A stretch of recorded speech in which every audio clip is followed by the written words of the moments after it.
Welcome, everyone.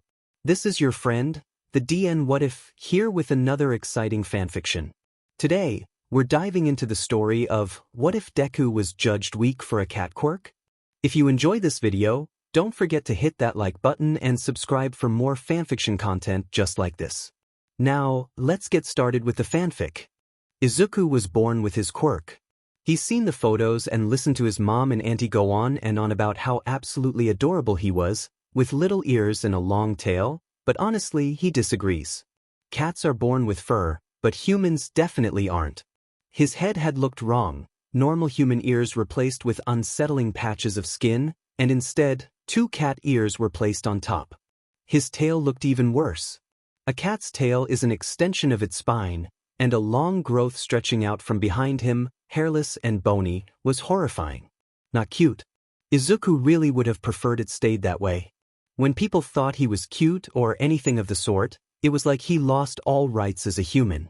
People got up in his face, touched him without permission, and cooed over the softness of his fur or the toe beans on his fingertips, pressing into his palm pads. They babied him because, oh, he's just such a cute little kitty, surely he couldn't mind. As if he remembers a time when he and Katsuki were friends. Days when going to visit Aunt Mitsuki and Uncle Masaru weren't days he dreaded. Times when the two boys could play heroes for hours on end, weaving through the legs of their parents as they ran on their fantastical adventures. The hours upon hours of laughter. Days when Katsuki wasn't just Katsuki, but Kacken.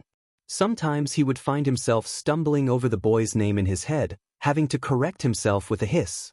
Though he's never made that mistake out loud, thank the gods for that. No, the distinction between the Kacken from his mind and Bakugo Katsuki wasn't hard to make. Kacken protected those weaker than himself, built them up and encouraged them to get stronger. Katsuki might as well have been a villain. He can't remember when exactly it happened. Couldn't pinpoint that cutoff where Kacken had become Katsuki. He believed it happened around when the blonde got his own quirk. That was about the time the adults and other kids began to see him as something small, cute, and to be protected. Kacken started to be more interested in proving his strength than helping others. He began to act like Izuku was a pet cat who would follow him through hell and back. Something to be protected. Something that was his.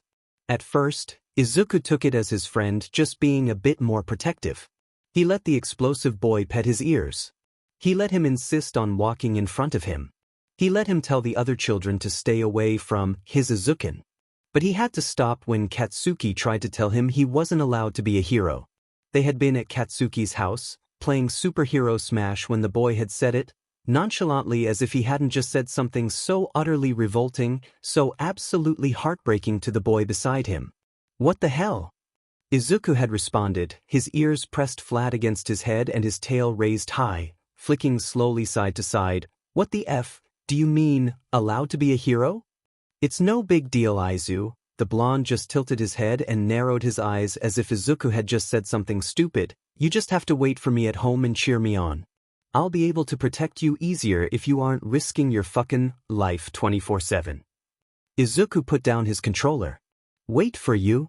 Izuku's voice was barely above a whisper. Katsuki looked confused but then grinned as if he had realized why Izuku was upset. What, is it about the money? Don't worry, you just have to move in with me when I go pro. Obviously, I'm gonna show off my cool but cat when I'm a hero, so you get the fame too, and all you gotta do is hang out. Izuku narrowed his eyes and hissed. What the F-no. I am going to be a hero, Kacken. I don't need your permission, I'm not going to be your FNG house cat. Izuku stood up, his tail puffed up and he had moved his feet to a wider, defensive stance. Everything that Katsuki had been saying was wrong. So wrong? Who the hell did Katsuki think he was? How long had he been planning to tell him this, to tell him that he had to be his perfect effing pet? F-Zuku. Don't you get it? You're weak. If everyone knows you're fucking mine, no one can take you away. They won't hurt you. So sit the F back down, I'll get you some catnip and you can sleep here tonight. Just calm down. Maybe Izuku wouldn't have been so upset if he had sounded angry. But no, Katsuki hadn't sounded angry. He hadn't yelled like he normally would, hadn't even popped explosions in his palms to convince him to sit. He had seemed concerned. As if he genuinely believed Izuku was fragile. He believed Izuku was weak. He believed Izuku was his. Izuku hadn't answered after that. He hissed at the boy, extending his claws and slowly backed away, before breaking into a sprint and leaving the house. That day really effed with him. He wasn't the same after that. Present-day Izuku was a lot more guarded. That interaction with Katsuki had happened in their last year of elementary school, and going forward from it he had decided to prove the blonde wrong. Izuku was not weak. He was a lot more guarded on the inside. The outside? Well, Izuku Midoriya had just found out how being cute makes people underestimate you. It makes them less wary, it makes them want to spoil you. So, he took advantage of that. He took his already cutesy interests and hobbies and played them up to create a persona for himself, one that let him slide under others' radars while he made himself stronger, and got ready to prove to everyone that cute did not mean weak. In reality, he had become cold. He got what he wanted. All he had to do was ask, and it was given. And he was so tired. When he was a hero, he was going to prove to everyone how you look doesn't matter. That you can't underestimate people because they appear weak. That Izuku Midoriya doesn't belong to anyone. It was late. Or, maybe early, depending on what kind of person you are. It didn't matter. Izuku's ears twitched, and his tail held stiff behind him, raised high. He was lucky his eyes were made to see in the dark, or else navigating his home in the pitch black would have been more difficult than it was currently proving. See, he needed to get out of the house to start his training, cleaning Dagoba Beach, but his mom tends to be a bit overprotective. She slips into the mindset of small little kitty far too easily for Izuku's liking. She didn't like the idea of him becoming a hero and liked him staying out even less. No, the only way for Izuku to continue his training before going to UA was to sneak out when she was sleeping. And, as she's a nurse who checks on him whenever her shift ends. You get the idea. So, keeping his ears held high, Izuku sneaks through the house as quietly as he can. He tries to keep his steps soft, gliding across the floor, tempted to crouch and run on all four of his limbs. But he knows how to wait. He's gotten to the hard part. The door. Slowly, he turns the handle and cringes as it squeaks. He makes sure to hold in a hiss as he continues to push open the door. Even gentler than when he opened it, he shuts it and tries to stop it from making a sound. His mom is a light sleeper, and the slightest noise could awaken her, not at all helped by the fact she sleeps with her door wide open to make sure he's safe if anything happens. Very sweet, but oh so incredibly inconvenient. Izuku grins once the door has opened. Yeah. He still tries to be quiet as he runs down the stairs of the apartment, bursting onto the empty street in the dark. Glancing around to confirm that no one's around to see, not that anyone could even see him without some kind of night vision as part of their quirk as he has, and he leaps forward onto his hands. Feeling the cold of the pavement with the pads on his palms, his grin widens. He had made sure to wear his best workout clothes, some stretchy leggings and a tight but flexible top. He wanted to make sure he could practice his flexibility and agility with his quirk without being limited by the fabric of his clothing. Izuku shook out his hair and stretched, before breaking into a run. Jumping forwards and landed back on his hands, feet brought up close to them. He was able to run faster with this method, most likely due to his quirk allowing him to move in ways most humans can't. He has an entire notebook dedicated to his very own quirk. His joints are looser than most people's, and his arms and legs were built for shock absorption. He had realized this the first night he tried to run like the cats he had seen on the internet. He had tried the run, only to be shortly stopped by his mother fretting over his wrists. According to her, most would have broken their wrists bouncing around as he had been. Izuku laughs as he smiles at the memories and joy from a simpler time. He spots the beach and slows his running, deciding to show off to no one as he reaches his training grounds. Once he's satisfied with the distance to the sand, he pushes his hands towards the ground, but instead of bringing his feet to meet his hands, he throws them upwards. Letting them follow through, he waits until he hits the sand with his feet and stands up, reaching a hand forward to balance himself. Once Izuku is standing, He begins to walk normally across the beach. His training was rather unique, to help him develop a style that accentuated the power of his quirk. He leaped upwards, using his hands to guide him, and settled on the fridge that had been sitting in front of him. Cats can jump up to 6 times their body length, after all. He doesn't really care about being a hero anymore. He lost his motivation and drive to save and protect the people on this earth as time went on. No one took him seriously. No one supported his childhood dreams. No one. It wasn't until he learned to lean into the stereotypes and expectations people placed upon him that he was somewhat accepted and somewhat loved. He doesn't want their shitty, shallow as F love. So, instead of going to U.A for a noble reason, to become a hero who will save the world, Izuku is going out of spite. He's going to prove to all the others who make it in that he can be just as good as them with his cutesy and weak quirk. Because he was just as good as them. He was better. Izuku knows that his mother probably won't check on him before leaving for fear of waking him up so early and having him not be able to sleep, so he should be fine to keep at his training until right before school.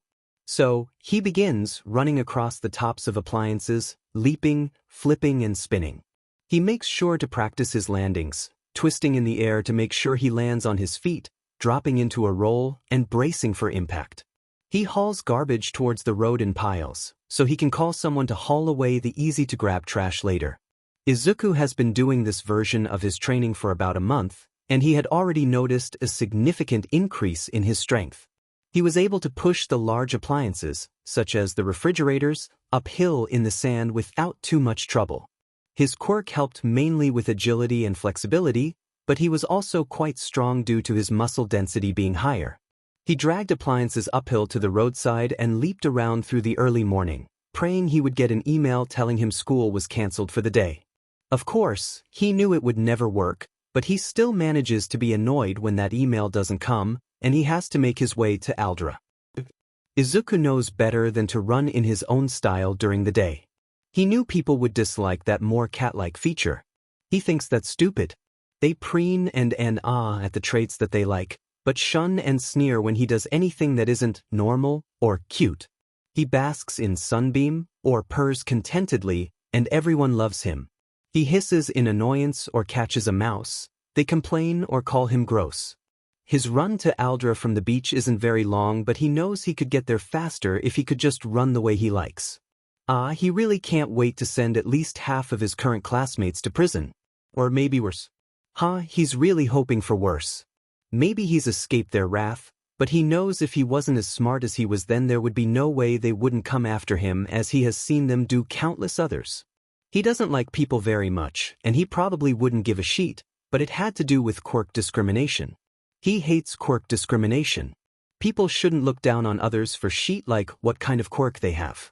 Fucking do that for a better reason, for their annoying fucking personalities or the ugly but way they dress like he does. Izuku scoffs at his inner monologue. There isn't much time left before the bell was meant to ring, so he dashes to the nearest washroom as soon as possible. After changing into his uniform, he digs through his bag for some clips to put in his hair. He fishes out some pink hearts and a white bunny clip, and clips them in to help complete his image. Lastly, he opens a pocket on his bag and pulls out the headphones modified to fit his ears. Unlike normal headphones, they resembled a cat ear headband more than anything. The ears actually fit against his own and played music. He was sure he could get something better, as these headphones only really work when he holds his ears still and upwards, but they're the best he has at the moment. Sensei had never seemed to mind if he listened to music in class, so he put them on. Throwing his bag back onto his shoulder, he makes his way to his classroom. Izuku genuinely thinks he could become a successful actor at this point, if people with mutation quirks weren't so discriminated against in that field. He plays his part with his entire body, completely melting into it. He walks with a bit more energy, bouncing on his heels. He makes sure his ears relax and swivels them on occasion, his tail sways behind him. He makes sure his eyes stay wide, and keeps his mouth upturned as if content in where he is. So gross. Izuku really wouldn't mind being able to relax his tail and ears if he wasn't so fucking uncomfortable. He's seen these people torment and attack people who did so much as to look at them funny. He's seen them shun people they considered friends because of things like weak quirks or unrealistic dreams.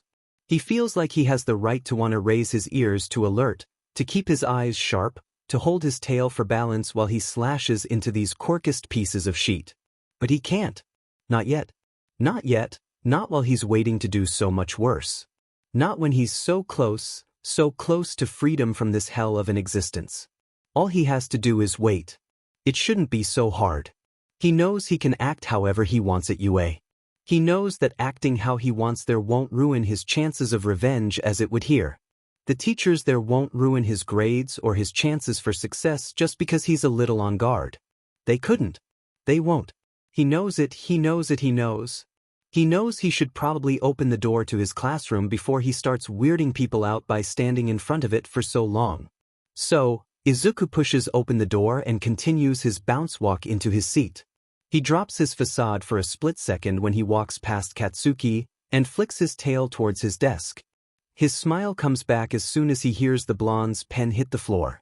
Yeah, Izuku doesn't really give a f if he seems like a bully when it comes to catch. Goddamn it, sheet, f dash. It's FNG Katsuki. He really needs to get better at that. Midori-kun. Izuku turned at the sound of Kami-chan's whisper. Wanna come over to my place with Shiraishi-chan after school? Mom said we could test food dye in my hair. Izuku blinked and eyed the girl's hair, or more accurately, water, floated and swirled around her shoulders. The prospect of watching dye disperse through it all was interesting, but, sorry Mi-chan. My mom wants to have a day together today. The girl herself was oh so incredibly boring. Really, if it wasn't obvious she either wanted something or was just interested in how he looked, he might have gone. Probably. Maybe. Well, probably not, but still. There would have been at least a possibility that was ruined by her own dullness. He shot her an apologetic smile, and she giggled with a shake of her head. She gave him a thumbs up as if to tell him that was okay, so Izuku turned back to the lesson and cranked up his headphones higher to drown out any other annoying distractions. Katsuki was so fucking angry. Izuku was still mad at him for his suggestion years ago. How was he supposed to know that would make him so angry? And now Izuku won't even talk to him. It's even worse than that, because he seems to have let everyone know that he doesn't like him. Now no one, not even that fucker Tsubasa, even tries to interact with him. As fucking if that's right. He should have these extras groveling at his goddamn feet because he's so much better, but instead they all follow after his Zuku like kittens to their mom. They don't understand that Aizu just needs some time, that when he doesn't get into you, he'll come running back to Katsuki. And Katsuki'll be waiting with open arms. One day Izuku will realize he only needs Katsuki. That he doesn't need to chase those dreams of his because Katsuki's are so much better for him. His Aizu is so sweet, so pure and innocent and cute, he'll come along eventually. He'll realize his mistake, and one day he'll laugh with Katsuki about the times where he tried so hard to be mean to him. But Katsuki knows he doesn't mean it. He knows that Izuku is just being stubborn, that really he wants to go back to Katsuki. He knows. So, Katsuki stares at the pen by his shoe and carefully lifts it from the ground. He drops it into a plastic bag pulled from his backpack, zips it shut, and drops it in. He'll put that away properly later. As Izuku twirled his pen between his fingers, he reveled in the rhythm of it. Drop, swoosh, up, repeat. School always SED, but this day in particular had been especially annoying for the boy. He had made dinner plans with his mom for later, and he wanted to ask her if they could pack a picnic basket to bring to Dagoba Beach tomorrow. It'll be her day off, and he was sure he can convince her that he's been okay at the beach if she sees him working on it. Unfortunately, that means his classes have been especially unbearable. It didn't help that the winged a-hole keeps following him around spouting nonsense in his ears. Midori-kun, Midori-kun.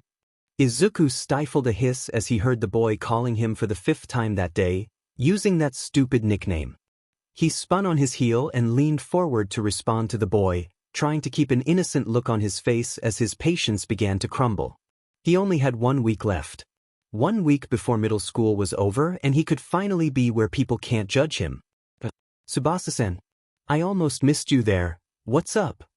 Izuku smiled as sweetly as he possibly could, considering the annoyance the stupid bat was causing him. Well, me and some of the guys wanted to know if you could ask Kahami-chan and the rest of your friends if they wanted to come to the arcade after school with us. He understood. Izuku usually attracted the girls to his side, as they found him cute, and during his years of middle school, he seemed to have given people the impression they were his friends. So Izuku tilted his head and waited for Batboy to continue his little rant. And, there's this party Handakuin is throwing, since we all finish middle school soon. The flying rat looked at him to wait for his response. He seemed nervous. Was Izuku really that well known for saying no? Well, that didn't really matter. Oh, well, I can definitely text Mi-chan and ask her to invite everyone else. But, Izuku presses his ears downwards and looks up at the sorry excuse for a mammal and fidgets with his hands. I have plans with my mom tonight, and I'm pretty busy for the next week or so with stuff outside of school. I'm sorry, Tsubasa-san. I really am. Luckily Tsubasa seemed to only be slightly upset about his partial refusal. Oh, well I get it. Family first and all that, right? As long as you ask the girls it should be fine. Try and think about it though, eh? Clear your schedule? With that, Izuku's greatest annoyance of the day waves and makes his way to his locker. Thank God, that conversation felt like it stretched on forever. Really, was that all he's good for? Getting a couple cute girls to go to a stupid party? He's his own fucking person. He makes his own decisions. And his decision was to not ask Kokami Sheet. He was going to Fanji run as fast as possible home. He wasn't exactly planning on interacting much with his classmates for the last week. Who did they think they were? They played God, demanding others listen to them or else face consequences. He wasn't dealing with this today. It was always, oh Midoriyan, can you do this? Or, Midoriyan, will you ask for this? He hated it. He hated them, he hated them, he hated them. They were the ones who wanted to be heroes. They wanted to protect the people. They've told him how much they want to protect him. They haven't protected him. No. Hey, Izuku? Calm down, I'm right here to talk if you need me. Izuku sighed as he heard the tip-tap of feet too small for the words he could already hear them saying. Yeah, I'm fine. We really don't need to do this right now. He didn't dare to turn around. If he did, he knew all that would happen would be him feeling even worse than he did already. I know you're lying, Zuzu. You never respond to me when you're fine. Stop. Izuku gritted his teeth. Come on, Izuku. If you really wanted that, I wouldn't still be talking, right? Stop. Just talk to me, Zuku. Please. Well, have you forgotten what you were so upset about yet? Just, you're not real anymore. That's pretty rude, Zuzu. Auntie Inko wouldn't like you using no words. But I'm glad you stopped thinking about what was upsetting you. As if he would forget so easily. Fine. Bye, Kacken. Bye-bye, Zuzu. Izuku, honey? Are you alright? Who are you talking to? His mom called from her room as he opened the door. Izuku lets out a huff and responds in a monotone voice. No one. Just talking to myself. He wasn't going to deal with another talk about therapy. He didn't need therapy. He needed his head to shut the F up. Fortunately he knew how to do that, because now that he had made it home he could convince his mom to go to the beach with him. He couldn't wait to show her what he had been doing, show her how strong he really was. He had even finished his design for his own signature weapons. He had been collecting some of the scrap on the beach to create his very own weaponized yo-yos. Yeah, yo-yos. Not the most intimidating weapons, but the prototypes he has right now work nonetheless. He planned to have better ones developed by a support company once he was in UA, ones that worked as a capture weapon as well as the swinging and cutting that it could do right now. The strings were barbed, allowing them to slice through softer materials like some woods or human skin. Ouch. They were very long and very tough as well, and he had tried and failed a couple times before he finally figured out how to wrap the strings around streetlights and railings to swing himself around. Yeah, he was excited to show her. Now all they had to do was talk about it over a nice supper. What could go wrong, right? It did not, in fact, go fine. He knew his mom worried, knew she was clingy and scared for him, but this was way too far. He had brought up the beach, his training, and his UA application at supper, and instead of being a bit worried for him but accepting his dreams, she flipped out. She yelled, told him he wasn't going to the beach again. Told him she would get his things to finish out the school year and he would not be applying to UA. She locked him in his room while she left, leaving him shaking in confusion and anger at his sweet mother. He had been so confused. Why was she doing this? Did she really think he was that weak? His heart had been pounding in his chest, his entire body shook. He hated this. He had to leave. He couldn't stay with her anymore.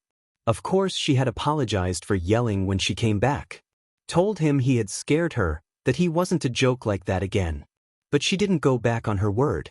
She kept him caged up in his room, fretting and complaining whenever he asked so much as to go to the bathroom. He wasn't allowed to leave the apartment. She had confiscated any weapons that weren't concealed and stole his half-finished application. But worst of all, she took his notebooks. She took them, all but the most recent one he had hidden in his pillowcase. She told him he wouldn't need them. That since he was just going to stay with her, why would he need them? He had wanted to scream. So he had wept as he fell asleep that night. He mourned the woman he loved as his mother, knowing that with this she was dead. He could never see her in the same light. She would never see him as a person, only ever as her defenseless baby. He would hold a funeral for who he thought she was once he left who she was now. That had led to what he was doing now while his mother had been called to the hospital. With tears in his eyes, he sat at his desk writing a letter. He had a plan. The plan was hurting his heart. The plan was going to ruin the one person he had. But he had to do it. So, he wrote his letter, letting his pen write out the words. Dear Mom, while you read this I won't be here. I love you but I can't handle this. Your refusal to accept my dreams and your smothering is breaking me. I know you love me. I wish that was enough. Don't try to send the police out looking for me, because by the time you read this letter you won't have any right to me. I've found someone who can remove your legal claim over me, and this should be done in the databases of the government. Before I leave, please know that I love you. Izuku. Yeah, it's choppy. It's to the point, it's informative, robotic. But it's all he can manage at this point. The part about him being legally free is true too. At some point before he was born, Japan had adopted some of the emancipation laws of other countries. If it was in a minor's best interest and they were over 14 years of age, they could file for emancipation. He was lucky he didn't need his mother's permission for it. While he technically didn't go the legal route, if any judge, school, or job sees the emancipation on his file like it will be, he won't be questioned on it. He's lucky the Hero Commission basically squashed the government as it is right now. If the government actually had enough funding and time to care about one random kid emancipating himself, he would have no shot. His letter is done. Izuku grimaces and wipes his tears, checking his email for a message from the man who he paid to get the whole thing through. It was done. Izuku Midoriya was now legally just Izuku. He probably needed to figure out a last name, huh? He shakes his head and walks over to his window. Once again he purses his lips. He hates all of this. Just yesterday he planned to finish the year, to take his mom and show her his training. But she ruined it. So now, with all his money, a change of clothes, his laptop and his notebook shoved into his old school bag, he stands and stares at the window. His hands grip the chair he has in them, his knuckles turn white as he lifts. The sound of glass smashing echoes in his mind as he jumps. He's numb to the cuts that begin to litter his arms and face. He barely feels the pain as he hits the ground with a thud.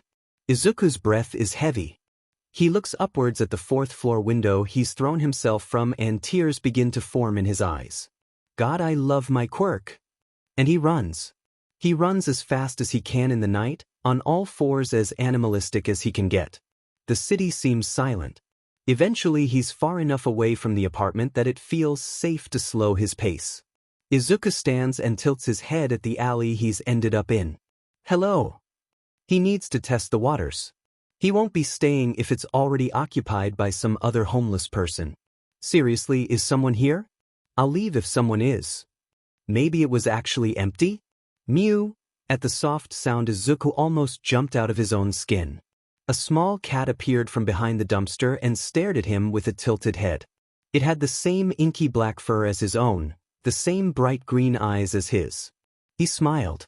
He stepped forward slowly and kneeled down, reaching a hand to the kitten, expecting the stray to be wary of him. He was fully prepared to leave the owl. The cat ran towards him and up his arm, nuzzling into his cheek. Now, this may be a shock to many, but Izuku is rarely ever around cats. Any time he has been, it's been at some kind of cat cafe where he knew the cats were friendly.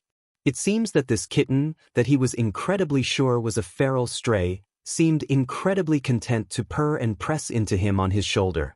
Now that was cool.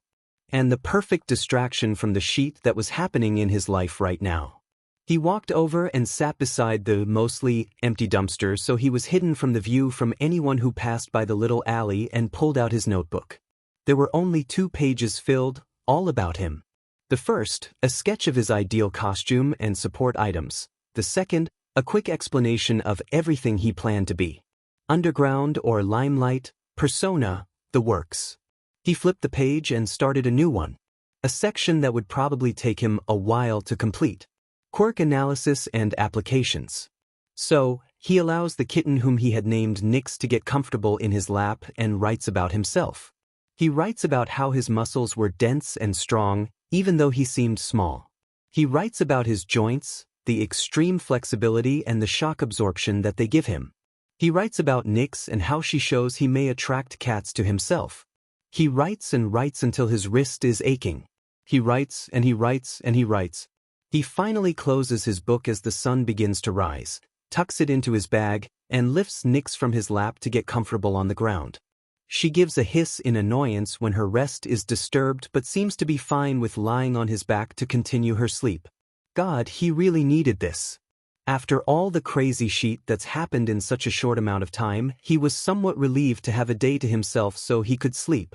He'd head to an internet cafe later to do as much schoolwork as he could so he wouldn't have to deal with the absences on his record. And so he sleeps, ready to take on the world alone when he awakes. Chapter text. Izuku groans as the sun begins to rise. His well-deserved rest, always interrupted too soon for his liking. Shifting from his position, he hears a sound from his back, remembering the cat that had been resting there. No, Nyx, I'm so sorry. He waves his hands around as he stares at the cat on the ground, who is currently shooting him an annoyed look. Oh, come on, Nyxy, he sighed as he stood and scooped up the cat in his arms. Even if she was obviously annoyed at him, he wasn't abandoning her in the alley when he probably likes her more than any human he had ever met. He begins to leave the alley and set off for the first cafe he can find, before immediately turning back and grabbing his bag after a hit in the face from Nyx. Smarter than me, aren't you? Yeah, I totally would have forgotten and gotten us robbed. Izuku laughed at the cat's exasperated expression. She looked as if she thought he was the stupidest kitten she had ever met. Think we should go shopping for a better bag before we find somewhere to eat? Bet we could get something comfortable for you to ride in. Well, also, he really needed something a bit better than a ratty old backpack if he was going to keep literally everything he owns in it. He wouldn't trust this thing to last a week without a strap snapping in the state it's in right now. A change of clothes would be nice, too. Something he likes, that he can buy himself instead of something bought by his mom. He vaguely remembers the path to the mall and begins his walk in that direction. Eventually, Nyx drifts back to sleep in his arms, just as he finally finds the mall. He cringes as he realizes he's going to have to come up with an excuse for having a cat inside. After settling on telling people she's his little sister, who just got her quirk and can't control it yet, which is hopefully made more believable by the very obvious cat quirk he has himself, he starts searching for a good bag. After a while of searching through different stores and peering in windows, he comes across a blue duffel bag. At first, he thought it would be an impractical bag to carry around. It would end up being too much weight on one of his shoulders, and be more of a hindrance than an asset despite its size. At least, that was what he thought until he discovered one feature of the bag. It could be worn as a backpack. Instantly the bag was redeemed in his mind and he bought it immediately. Transferring his belongings from his backpack to his new bag is a struggle with only one free arm not occupied by a sleeping cat, but he manages to get it all in. After putting the backpack in on top of everything else, He zips it a quarter of the way and puts Nix inside before lifting the strap over his head and letting it settle on his shoulder. "Excuse me. You with the cat." Izuku turns his head at this sudden voice calling out to him. He sighs as he sees a much taller boy wearing glasses striding towards him. "What?" Izuku narrows his eyes at this random kid. Why is he being interrupted? He hasn't done anything wrong yet. "I do not think animals are permitted in the mall." The tall a-hole had the audacity to scold him, waving his arms as if he was intimidating him or something.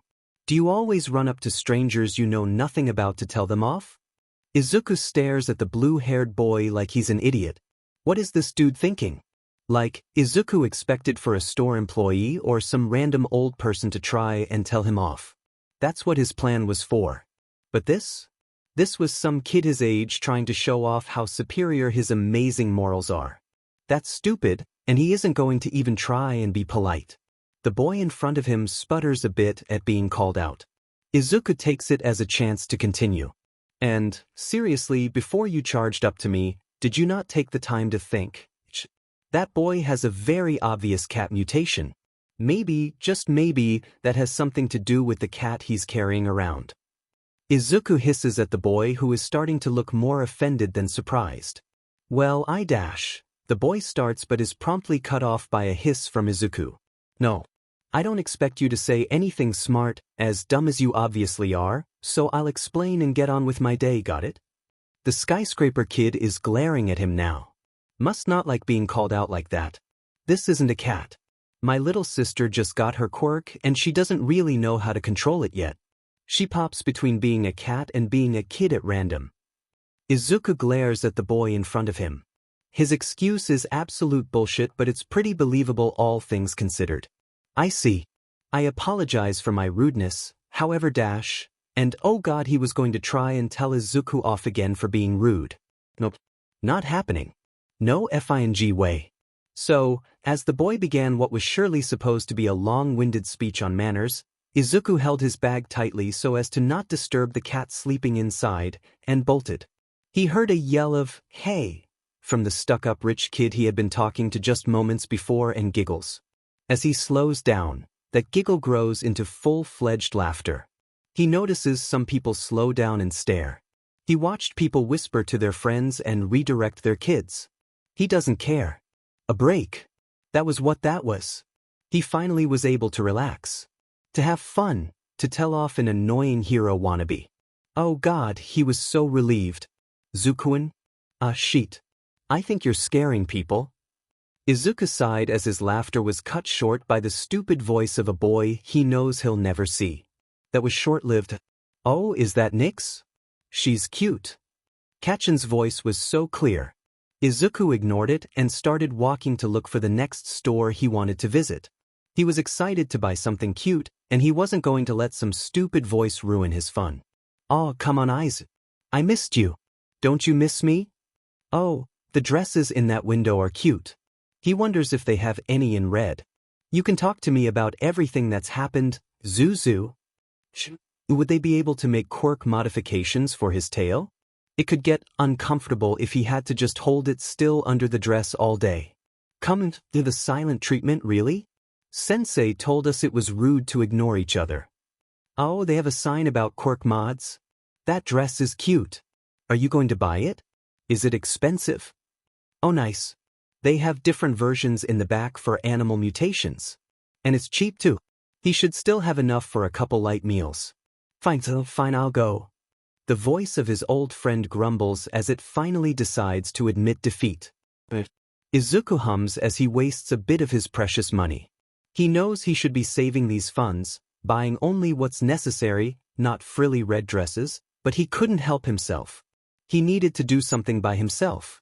Buy something comfortable that wouldn't always fit slightly off. Something that he felt nice about. Something that he wasn't given by his mother. Maybe he should buy some flowers, to make a grave for who she was. "Hello. How can we help you today?" The girl at the counter smiles at him brightly. "Ah, that's a nice choice. Are you buying a dress for your girlfriend?" Izuku cringes. It's about to get really awkward. Ooh, would you be able to grab me this size, with Quirk accommodations for a tail? Izuku awkwardly smiled at the girl, who had gone completely pale. Oh, of course, I am so sorry, let me go get that now. I'll be right back. Izuku sighs as the girl bows repeatedly while backing towards the door. At least she was polite about it. He felt kind of bad for her.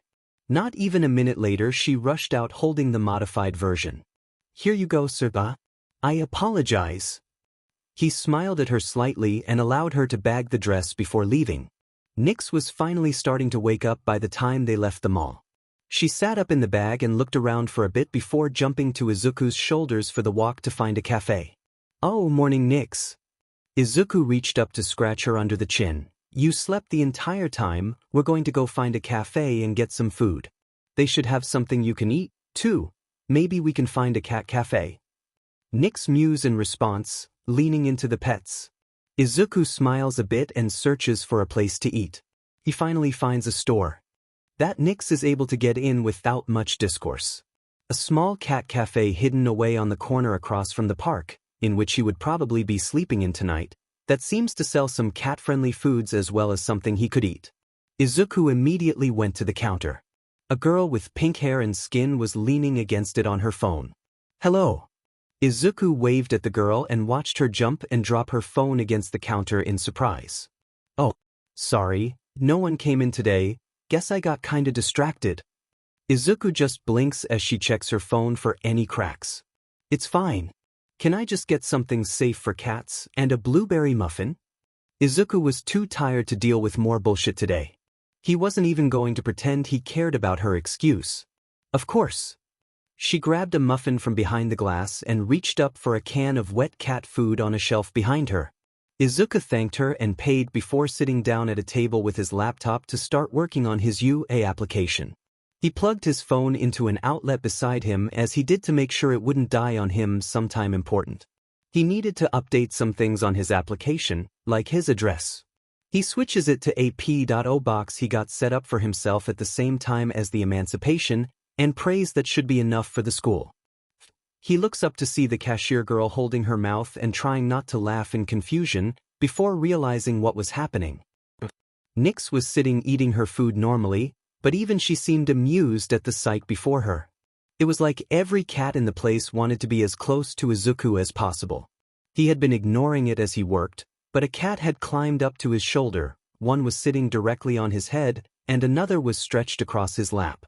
Two others were walking around and rubbing against his legs. Seems like you're popular, huh?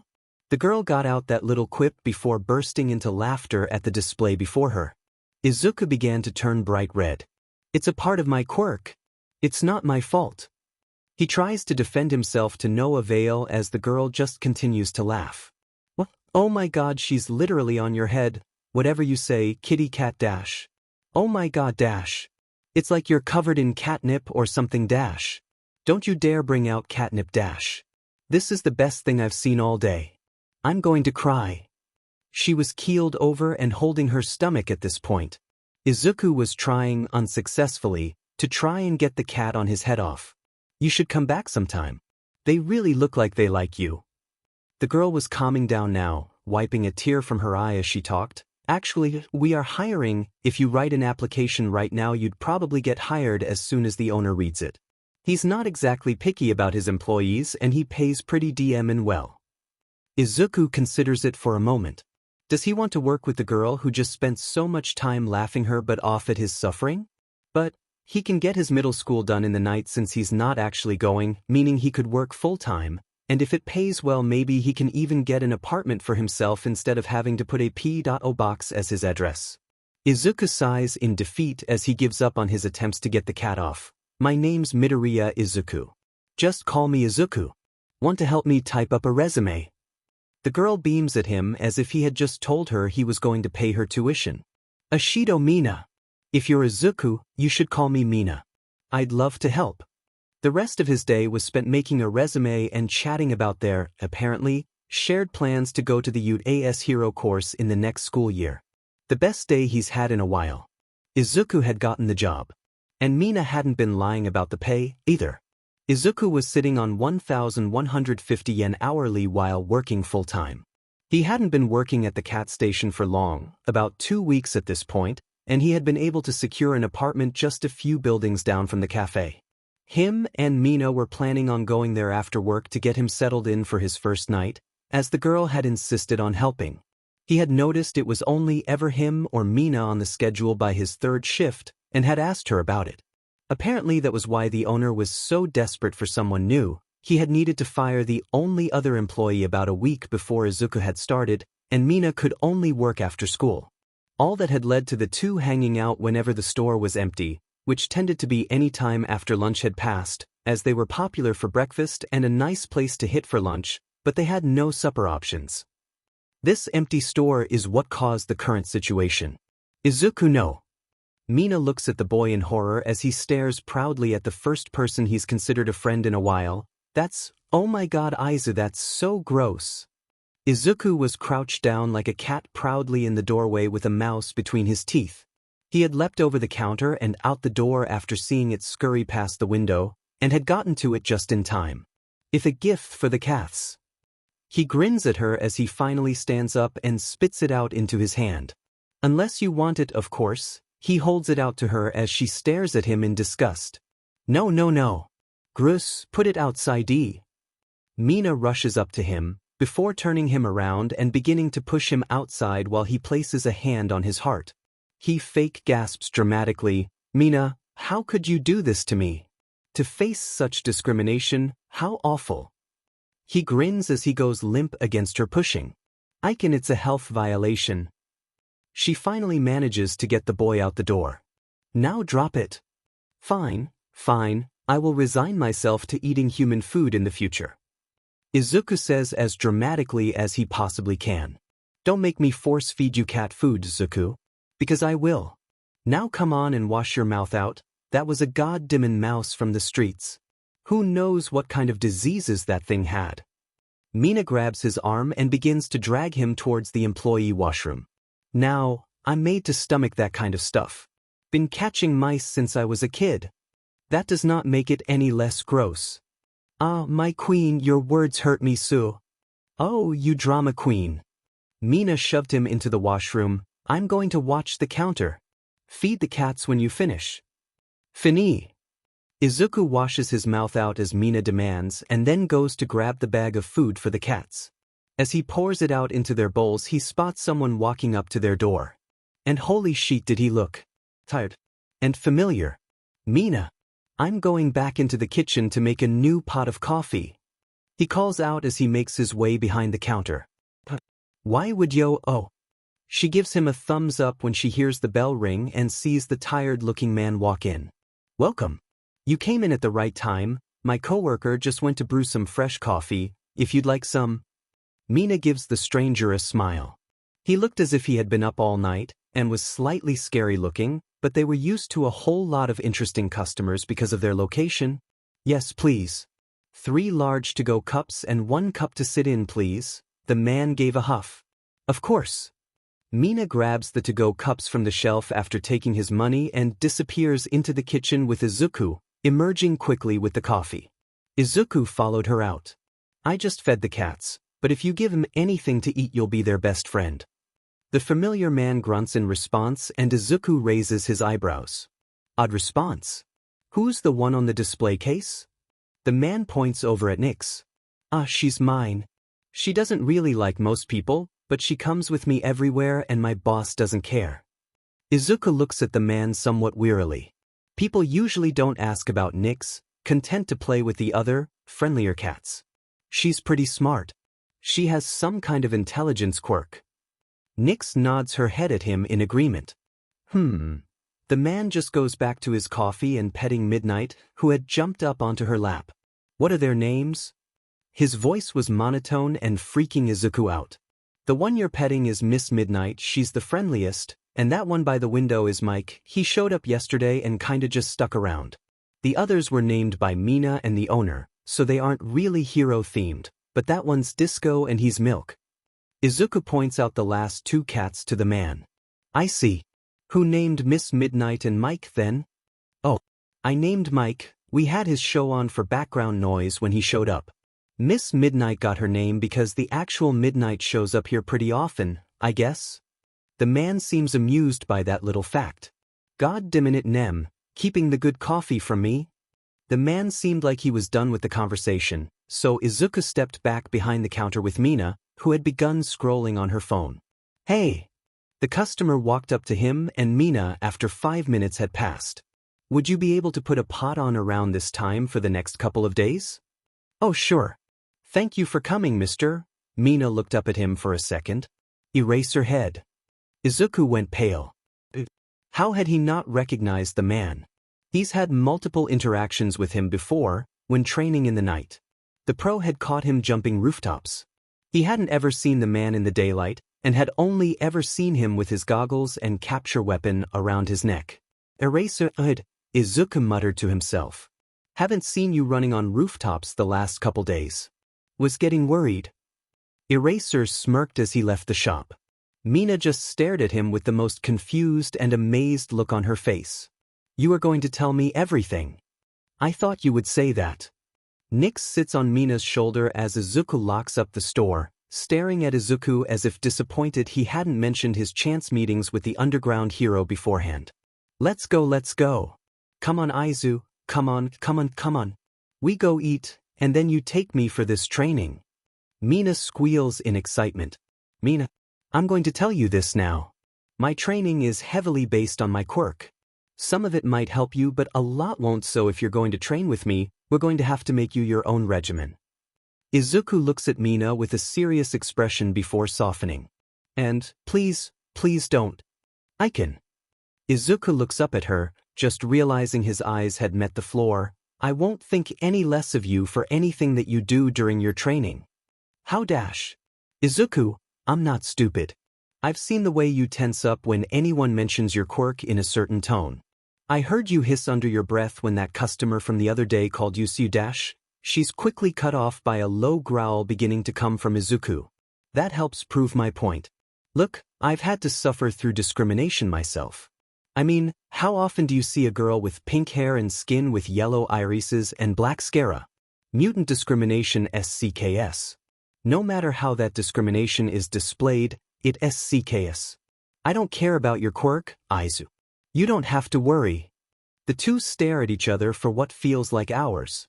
And then, Izuku breaks into tears, right there outside the store. He falls into her arms and sobs, more than he has since he closed off his heart all those years ago. Mina, the one who understands. Even if her experiences are completely different, opposite from his own, she understands. Right here, right now, is when he realizes that he is free. There will be no persona around this girl. There will be no lies to this girl. She's his. He's hers. If you find mice on your doorway, just know you signed up for it. Izuku muttered into her shoulder, the sound muffled. Ah, come on, man. Maybe if I take it back, I will definitely judge the mice. Too late, cat adoptions are forever and you can't back out. Well, shit. This is awesome. How the hell did you convince your parents to let you move out so early? Mina asks as she flops backwards onto one of the beanbags Izuku had bought to use as a replacement for a couch. Me, I have no furniture except for 2 beanbags and a kotatsu I blew a bunch of money on. Like, I don't even have a bed or any real dishes. Not awesome. Izuku raises an eyebrow at the girl's statement. Denny, I feared. Still awesome, we're barely still didn't answer my question though. No parents to convince. Mina freezes. Oh, God, Zuku, I'm sorry, I didn't mean to dash. No, it's fine. I don't remember my dad at all. He left when I was just a baby because, you know, the ears. Izuku smiles, and I kind of disowned my mom? First of all, your dad was sheet, second of all, how the F do you disown a parent? Mina pokes him in the nose, her face scrunched up in confusion. My mom was like the rest. I managed to get myself emancipated, so basically I'm an adult in the eyes of the law, when it comes to providing for myself at least. Oh. And that was all he needed to say. Wait. Oh shit. Izuku. She's figured it out. Where the F did you stay before you got the apartment? Izuku blinked at her and pressed his ears down against his head. If I jump out of the window, can I escape this? I will melt your precious kotatsu, Nyazaku. Mina's eyes narrowed at the boy, and she slammed her hands down on his most prized possession as if to give her threat more merit. Wouldn't dare. Mina's forearms began to slowly start producing acid. I fold, you win. Spare my makeshift bed. Izuku ran to his kitchen and threw the tea towel Mina had gifted him at her head. He was so glad she brought him acid-proof gifts. One day you'll learn, Mr. Mutaria, that I always win. Mina grins in victory as she wipes the acid off of her arms. She carefully folds the towel so no acid is on the outside, and places it in the laundry basket labeled the acid accidents and more basket, so Izuku knows to wash it separately from his nice clothing. I may or not have met you the day after I completed my emancipation runaway. I can. Mina's eyes narrow once more. And I may have slept in an alleyway behind a dumpster. Nyx mewed while nodding from her spot on top of the mini-fridge Izuku bought as a placeholder for a regular one. After that, the park across from the cafe. Or sometimes the roof. Holy shit. There was a long pause. Hey, you know, you live closer to you today than I do, Mina slowly gets out. Yeah, Izuku's incredibly confused. And you have 3 bedrooms, she looks him in the eyes without blinking. You mean? If we both get in and my parents say yes. Izuku begins to grin along with her. You know, cutting the rent in half and being able to buy some furniture sounds pretty fucking nice. Mina's smile widened. So do we have a deal? I think we do. They continue to sit comfortably in their now, hopefully, shared apartment when Mina comes to a realization. Hey, Izuku, why'd you rent such a nice apartment? How the hell do you afford this? Anyone could probably point out how absurd Izuku's apartment is for his situation. 3 bedrooms? He's 15. Mina, this isn't exactly the prettiest place in town. I mean, it's closer to U.A than your place, but it's also crawling with villain activity.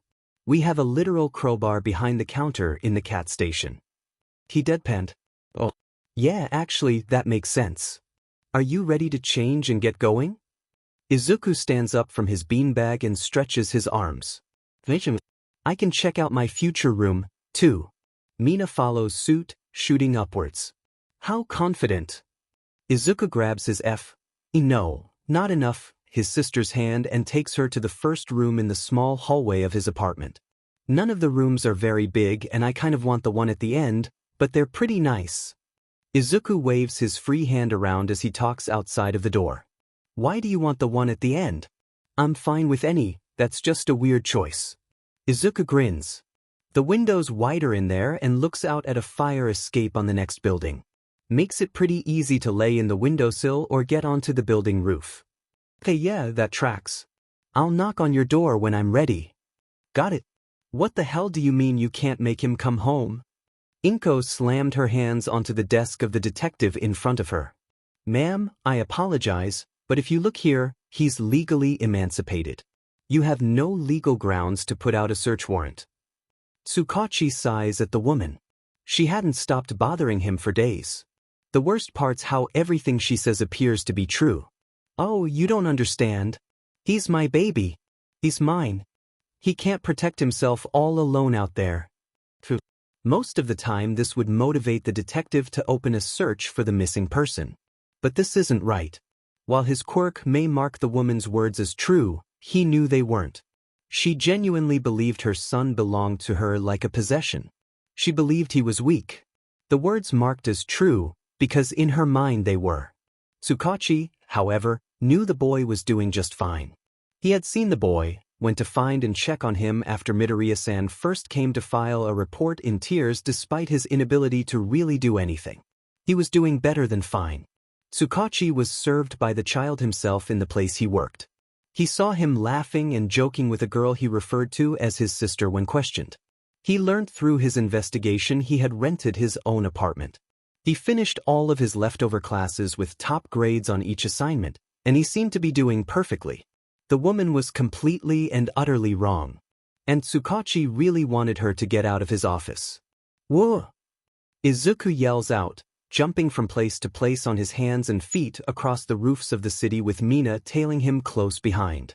"Get back here, you silly cat," Mina called out to him while laughing. Izuku had made sure they were both in dark clothing, so they could hide better if needed. He had also made Mina put on a visor made for hero work to help give more protection to her identity if they were seen by villains or heroes. He could see out, but others were unable to see in. Her pink hair and skin may have been recognizable, but her eyes are what really set her apart. Izuku himself had put on the gas mask he bought himself to add to his hero costume to do the same. His hair color was definitely something that was hard to hide, but not something that made him too recognizable. "Hey, we aren't really doing anything like vigilantism." Izuku slowly stops his run and stands still by the edge of the roof. He wanted to test the waters. He needed to know how she would react. If he would have to take back his promise to his heart, to rescind his statements and fall back on his lies once more, well, technically, we could be. He glances back at her. He can't see her eyes. I wouldn't stop you." "What?" "I don't think I could do it. But I wouldn't ever, stop you from doing anything." Izuku just blinked. You would be arrested so effing quick if someone heard you." Izuku broke out into giggles. "WK. You're the one who asked. What the F dash?" Mina leans forward with a finger pointing out at the laughing boy. "You're the one who would be arrested. Mina, come sit down for a bit. We've been running forever." "Yeah." Mina pauses as she sits, kicking her legs over the edge of the tall building. "Well, if you want to become a hero and get into UA, why entertain vigilantism? Won't you get to do all that anyway when we graduate?" "That's the thing, I don't know if the hero course is really what I want. I don't really care about being a hero. Just want to prove them all wrong." Izuku responds slowly as he stares into the stars. He knows Mina understands who he means by them. If I just get into UA at all, I'll feel like I've won just a bit. But as a vigilante, I can show them in person. I don't have to follow the stupid rules set out or heroes. I can win. And for a while that's it. The two sat in silence thinking of what to say next. "Well, I guess I'll just have to represent us mutants in the hero field, huh?" She grinned at him and flexed an arm. "What are you gonna go into, general studies? Business?" Izuku smiled back. "I think I might apply for the support course. Have you seen my yo-yos?" Izuku winked but then froze. "Oh God, you haven't seen my yo-yos." The rest of the night was spent swinging through the alleys with Mina on his back. And a couple stops for first aid and troubleshooting. Hey, he never said they were perfect. "Izuku, hurry up. We have our meeting with Adachi-sama in 20 minutes. Mina rushed around their little apartment trying to gather up everything they needed. The owner of the cat station wanted to discuss leaving the store in Izuku and Mina as he was retiring soon. Of course, he had his doubts about leaving his beloved shop to two teenagers, which is why they had set up a meeting with the man. "I'm coming. I'm sorry really." Izuku pulled on his dress and ran out of his room. "I was working on my SBMs for the entrance exam all night.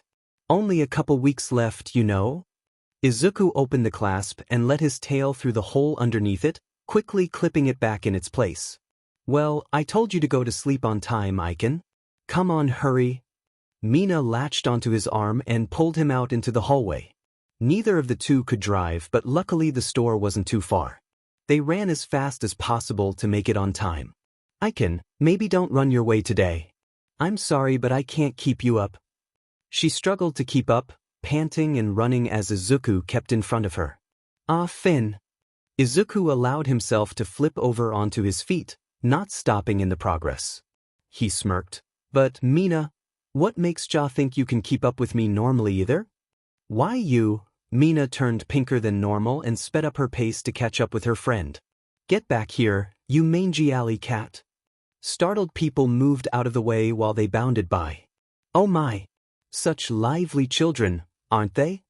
An old woman chuckled as the two passed, patting her granddaughter on the shoulder lightly.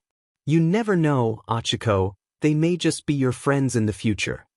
Achiko smiled at her grandmother. "Ah, Oba-chan, I'll probably never see them again at all," she shook her head. Her grandma had a habit of predicting Akiko's future for her. Strangely enough, though, she hadn't been wrong yet. Say, Oba-chan, you sure you don't have some kind of secret future-telling quirk? Her dear grandmother just smiled and shook her head. So sorry, Adachi-sama. Someone woke up late. Mina held Izuku's head down in a bow. Mina! Izuku pushed at her in protest. He still wasn't much for others, so he was pretty uncomfortable being so open around the store owner. The old man waved his hands happily. No, it's fine. Actually, you're right on time. Now, to discuss the sale. Actually, sir, if you don't mind me asking, why do you want to leave the station to us? Mina asked warily. She knew the man had kids, and the two he was talking to were still only teenagers. Well, you two seem to be doing a really good job running this place already, and I know you're both off to UA in 2 weeks, but I'm sure you would do a better job than my son. Izuku held back a laugh as Mina jabbed him in the side. Please continue then, sir. The two spent the next couple hours negotiating terms. After the negotiations were finished, Izuku and Mina signed their names on the contract presented to them. Of course, Izuku read it over at least 4 times, and Mina made sure to bug him about it later. You never know. And with that, the cat station was now officially the property of Ishido Mina and Midoriya Izuku. They immediately began the search for more employees. They planned to be at the cafe as much as they possibly could, but UA was a tough school to attend and they knew they wouldn't be nearly as available as they currently were. Izuku decided what to do while they waited for applications to start coming in. Come on, help me with my project. Izuku dragged Mina into his room to have her help hold pieces of his project as he worked. To attend UA's support course, you need to present a working prototype for support type gear to be judged. Izuku had designed support gear and armor for people with similar quirks to his. It wasn't the fanciest, but it had a set purpose. Izuku wanted to focus on creating support gear for civilians, but for UA he was meant to have something combat-focused as well. So he combined them. He put on his tightest black shirt to help keep any fabrics away from the armor while he put it on. This model was made specifically for him. Mina helped him fasten the linked armor around his tail and around his elbows. He put it around his knees himself.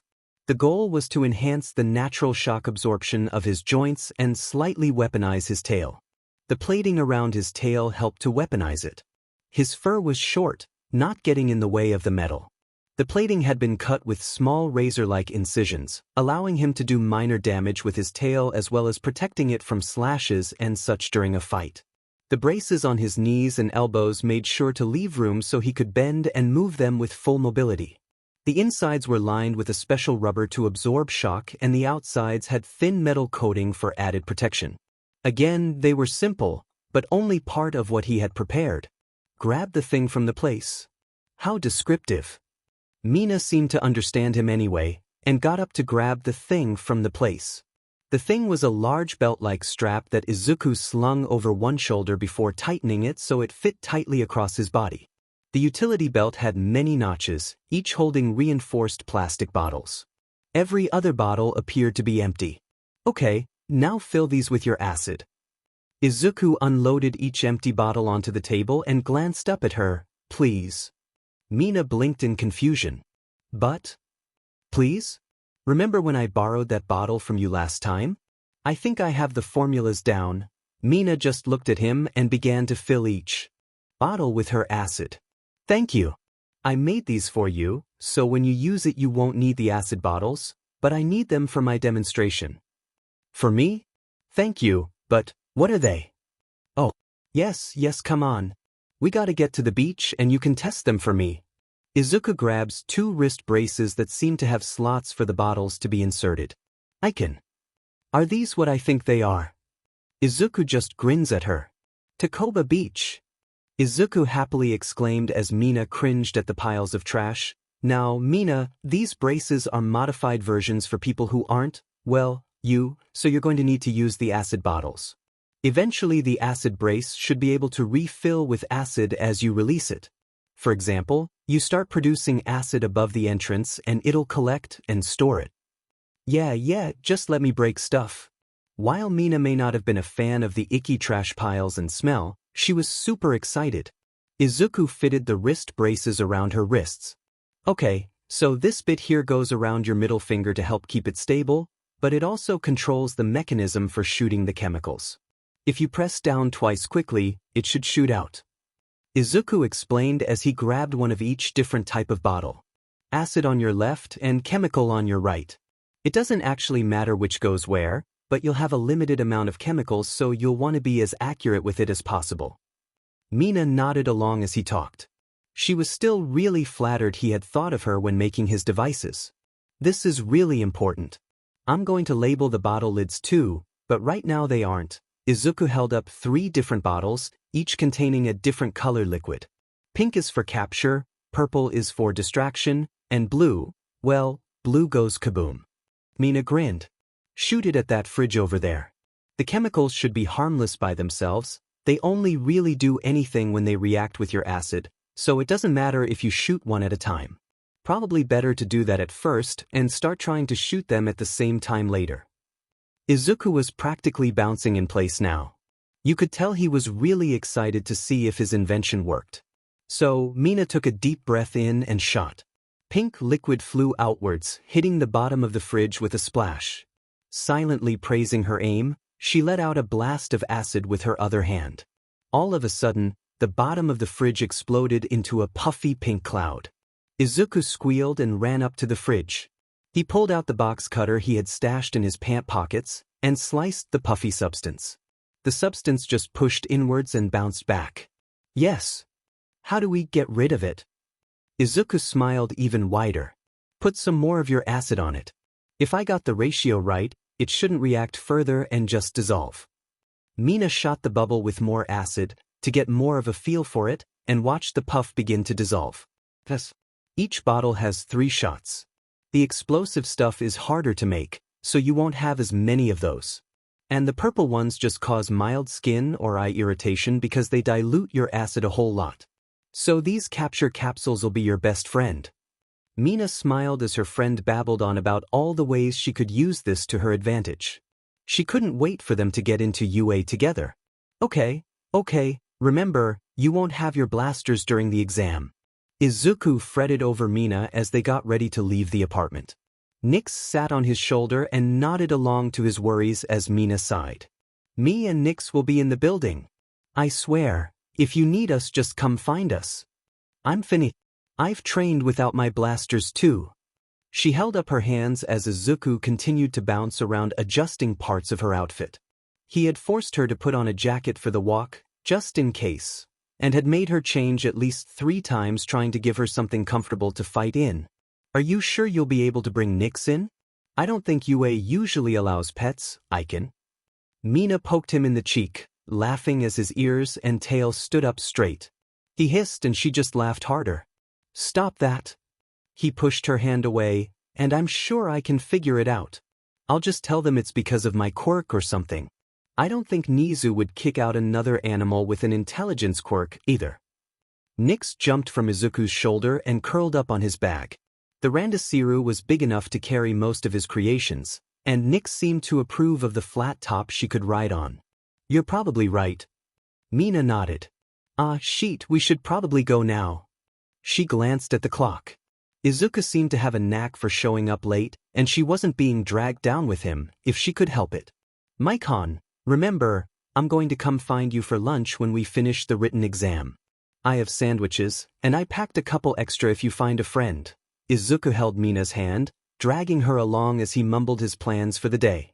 Geez, Aiken. People think you're my mom or something. In reality, Mina was incredibly grateful for the boy in front of her. Sure, he gets carried away, maybe he acts just a little bit more cat than human sometimes, and he has a tendency to be late for anything and everything, but he was her brother. He was her brother, and she loved him. And also, he made DMN good sandwiches. Bye, Aiken. Good luck. Izuku smiled as Mina waved across the hall of the large building, both on their way to separate exam rooms. He heard some whispers and they got some weird stares, but he hit them with a glare to shut them up. As he walked, he began to get more and more nervous. What if he failed? What if he was underprepared? What if he got kicked out because of bringing Nyx? What if… Izuku! Izuku felt his heat freeze. What if he saw him? He hadn't heard Kachen's voice all summer. He hadn't heard the tap of small feet behind him, not since he met Mina. But now she wasn't with him. Are you gonna see me here, Zuku? We can be heroes together. Shut up. Izuku was shaking. See Ketsuki? Everything would fall apart. His mom would find him. He might be forced to go back. He would have to hide again. He doesn't want to hide again. No. Nyx hit him with her paw. Izuku realized he had stopped walking, and shook his head. No, he would be fine. If he saw Katsuki, he would be able to deal with it. He couldn't be sent back. He had made sure of it. The door to the exam room was absurdly large. Was it meant to accommodate people? With giant quirks? How interesting. Izuku checked the number he had been given at the door and headed to his seat. He was just in time, as almost immediately after he sat down, he heard the voice of the school's principal over loudspeakers. Examinees, you may start your test. Please bring your papers to the staff member overseeing your room once you finish. Good luck. Izuku paid full attention to his exam. Nyx jumped down to his lap, lying peacefully while the kitten above her scribbled away. She didn't want someone accusing him of cheating somehow, and she had a feeling she might be pointed out if she watched the others' exams. Izuku was sure something was wrong. These questions were way too easy. It couldn't be right. Izuku made his way through each question much too quickly. Everything on this exam was something he and Mina had tackled during their study sessions. The end of the exam had a section labeled Course-Specific Assessment. Izuku started purring lightly when he saw the question. Quirk analysis and recommended support gear. His task was to write about the pro-hero Mirko and give suggestions for support gear. He ended up writing about how her animal-aligned quirk probably left her with incredibly high muscle density. He suggested some shock absorption leg braces like the ones he had made himself to enhance what her quirk naturally gave her. Nyx, Izuku whispered as he stood and set her on his bag once more. He grabbed his test and made his way to the back of the room to hand it to the staff member overseeing his room. He heard gasps and saw people turn and look at him with wide eyes as he walked. It was uncomfortable. He didn't like to be stared at. Hound Dog Sensei? Izuku looked at the man in front of him. A real pro-hero, and he was just sitting in a test room. Oh, hello. Do you have a question? Hound Dog looked at him expectantly. No, Sensei, I just needed to hand this in. Hound Dog just stared at him with wide eyes. What? Are you sure you answered everything? It's only been 90 minutes. This is usually a 3-hour exam. The hero looked over Izuku's test with wide eyes. I'm done. Nyx looked at the counselor with a wary look. Izuku knew why, he could feel it too. The man's quirk. Izuku knew that a lot of cats were just fine being around dogs, but they had always scared him. Almost everything in him told him to run, but he was just stuck here. Well then you can go. Don't disrupt the other exam rooms, and be back here for your practical if you're applying to any course other than general. Hound Dog nodded to the door and Izuku was on his way. Ryo stared at the door as the boy left. He finished in half the time that was allotted to the exam. He had never seen anything like it. And also, he had something sitting on his bag. Was that the cat? Bye, Aikin. Good luck. Mina yelled across the hall to Izuku as they walked to opposite ends of the school. She waved with a stupid grin on her face and watched him smile back. And then she was alone. Mina frowned. She really hated being somewhere new by herself. Even in a place as famous as UA, there was always the odd person who would call her out. She didn't exactly look normal, so she guessed that it was to be expected. And she was right. As she walked to the exam room, she could hear the whispers, the quiet giggles and the pointing. She hated it. Mina knew she wouldn't be noticing all of it if she wasn't alone. Actually, she hadn't felt their eyes on her since she met Izuku. But now Izuku wasn't with her. So awful. Hey, Ashido. Mina whipped her head around at the sound of her name. Who knows her? Why does someone know her? A boy with red spiky hair ran up to her excitedly. Do I know you? Mina took a step back. This was weird. Like super weird. You look familiar, but, she trailed off. She hoped he didn't think she was being rude. Oh yeah, Kirishima Aijiro, we went to middle school together. Changed my look a lot, right? He pointed at his hair and Mina widened her eyes. Oh Kirishima, I'm so sorry I didn't recognize you. Oh no. No. Someone from her middle school. She didn't want to see anyone from her middle school. She thought she was done with that place. That means he knows. He knows how people treated her. He knows. He knows, and he was one of the people who stood by and did nothing. She felt like crying. Yeah. Bet you didn't expect to see me here. But I didn't think I'd see you either. I mean, after all that happened at Super Manly Dash, she knew he didn't mean to upset her. But what the F dash? You don't just casually bring up someone's past if you know it wasn't good. Yeah, gotta go now dash. Mina laughed loudly and robotically, before turning and running towards her exam room. Geez, now even more people were staring at her. She hated it. How could he? Was he an idiot? Maikon, remember, I'm going to come find you for lunch when we finish the written exam. Mina sighed. Izuku would be with her as soon as she finished her test. A test that's meant to be difficult, so no one would be whispering about her. She opened the door to her exam room with a frown. What kind of hero would she even be? She wants to be in the spotlight, to be an inspiration for kids like her, but she breaks down at the slightest whisper.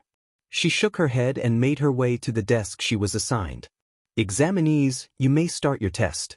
Please bring your papers to the staff member overseeing your room once you finish. Good luck. What was she even thinking, trying to get into UA of all places? She would never pass the written. What? Izuku had gone over this with her. Like, the first question was almost exactly the same as that one question on the mock exam they did together. That second one knew. Mina squinted at her page. She hurriedly flipped through and glanced at the questions. They had looked at one kind of similar to number 12 when Izuku was trying to figure out another formula for her blasters. That one over there they had solved when she was wondering how corrosive her acid was. Mina flipped back to the front and grinned. She knew the answers. She could do the questions without struggling. She knew they had studied a lot more than the average examinees, but this was insane.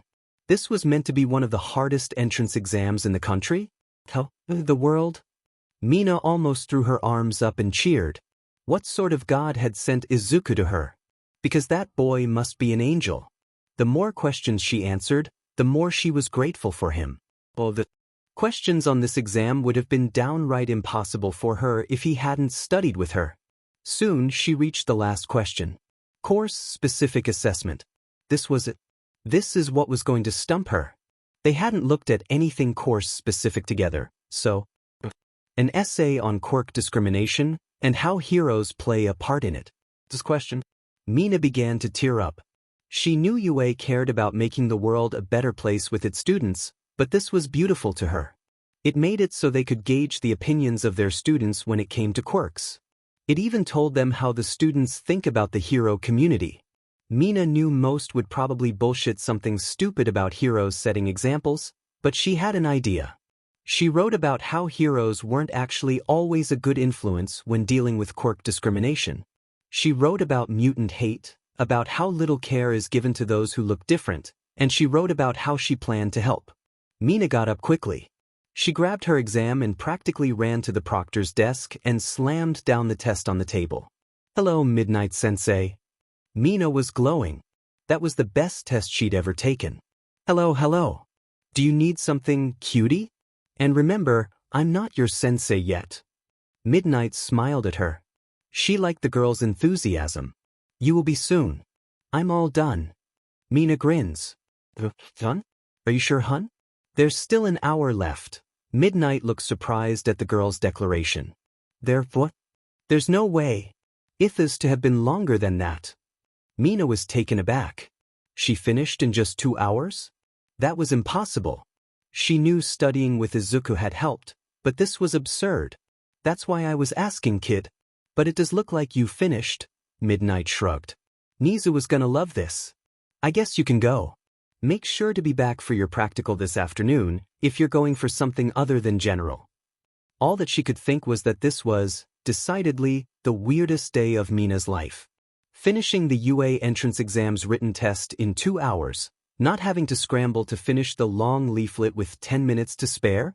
That was a dream before she met Izuku. Hell, that should have stayed a dream. How smart was her friend? There was no way he was anything less than a genius. And then Mina thought about it a bit longer. If she finished that quickly, even if it was because of Izuku's help, didn't that mean she was pretty smart, too? She remembered everything he had helped teach her. And then it hit her. The reason she had done so well wasn't only because of Izuku, it was because of how they learned.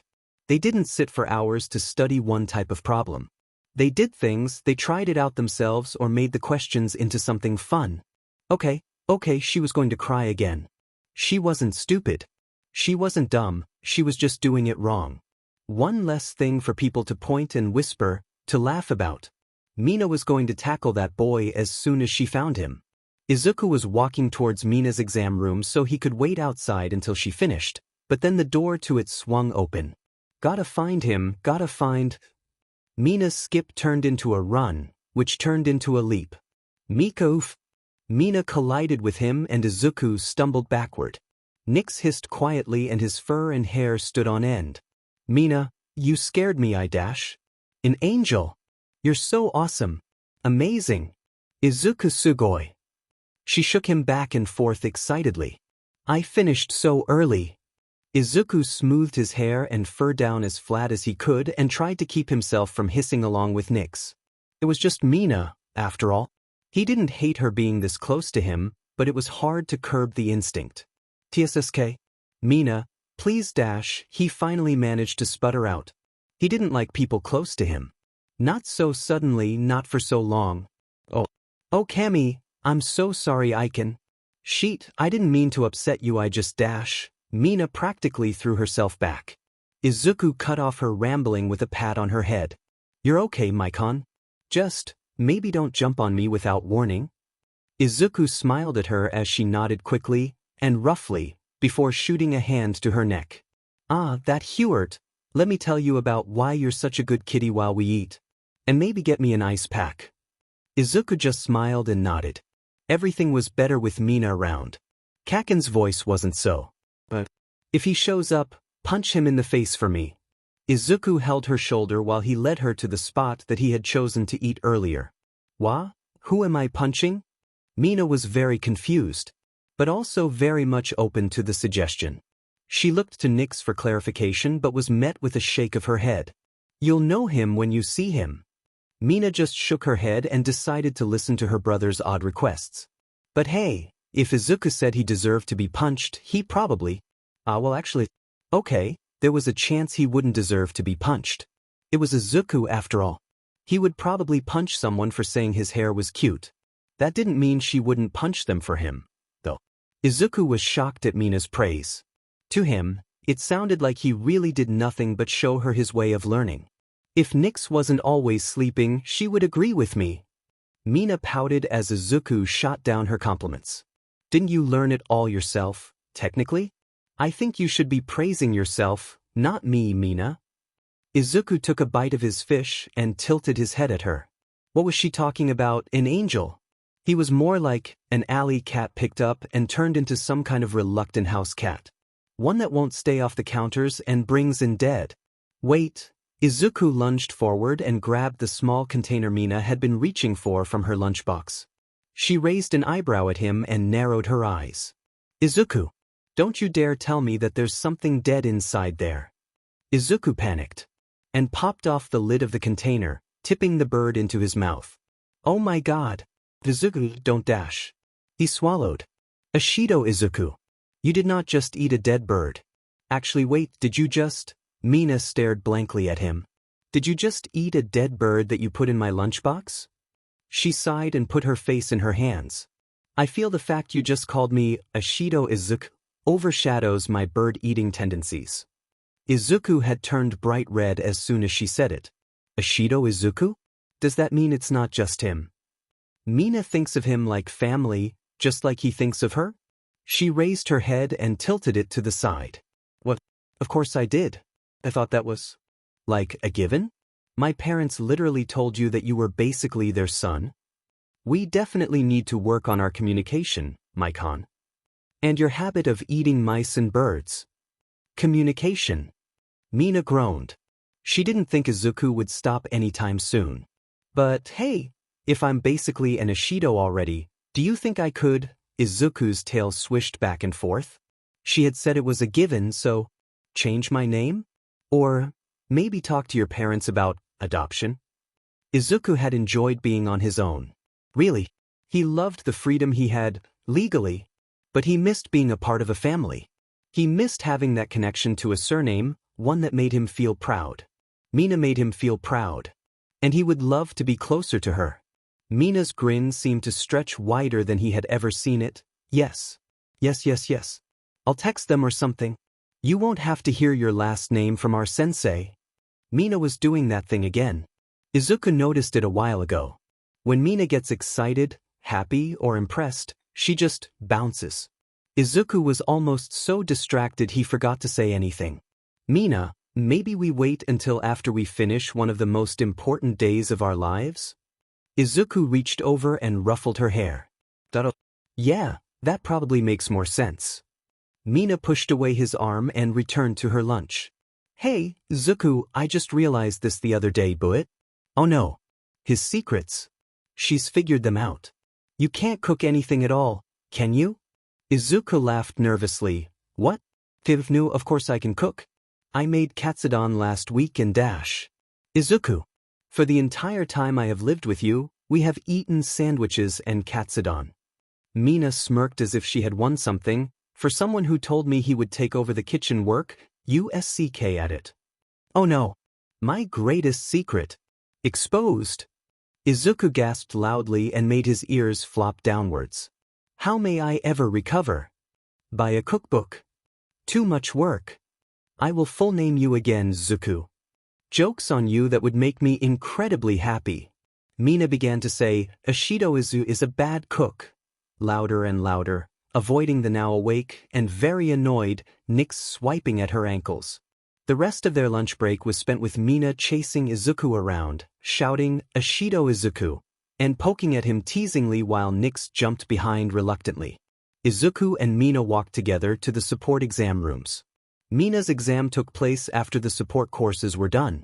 According to the website, they wanted to have the hero course teachers observe the support exams due to the two courses working closely together. Izuku himself thought it was because the support course at UA actually had a good track record for pumping out support-based heroes itself, because the people in it had a really easy time acquiring licenses without the help of a hero course. They almost never broke into high rankings, but they were respectable nonetheless. Maikon, you can't come in, really I'm fine dash, Izuku whined as Mina pulled him behind her. Now, I just need to make sure they call you by the right name. Can't have my baby brother uncomfortable. Mina grinned. Izuku scoffed in return, Me, I am older than you. Mina just stuck out her tongue. Hello, examiners. Mina smiled at the teachers in the room, who looked, rightfully so, very confused. I'll leave in just a sec, once you promise me something. Izuku gaped at her, looking between Mina and the principal of UA. Well, do continue, Miss Ishido. Izuku felt like he was going to faint. The principal of UA, just listening to Mina's exams. Quite happily to. Perfect. So, my genius little brother here dash. Older brother. My little brother here has the wrong name written on his forms. Not legally wrong, but it will be soon. So if you would be so kind as to refer to him as Ishido-kun, instead of whatever his surname is written as, it would be highly appreciated. Mina said in what Izuku believed to be her attempt at a professional tone. You really don't need to dash, Nizu quickly cut him off. Quite a reasonable request. Izuku felt his fur stand on end. The principal was like an idol of his.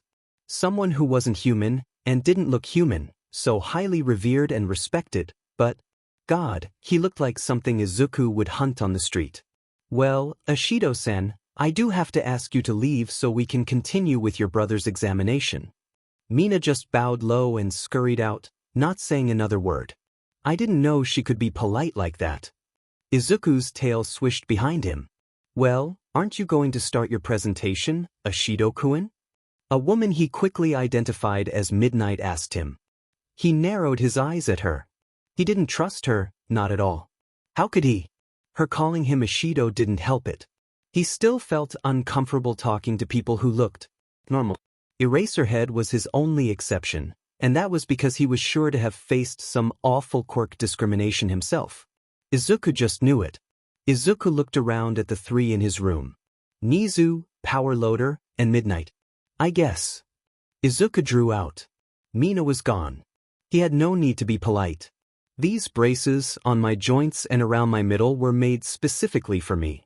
He made sure to twist around and stretch out his arms to demonstrate. The braces are meant to help absorb shock for people whose bodies are already partially made too. I've tested it out, and with the braces the highest I can safely jump from is about 25 feet dash. Wait.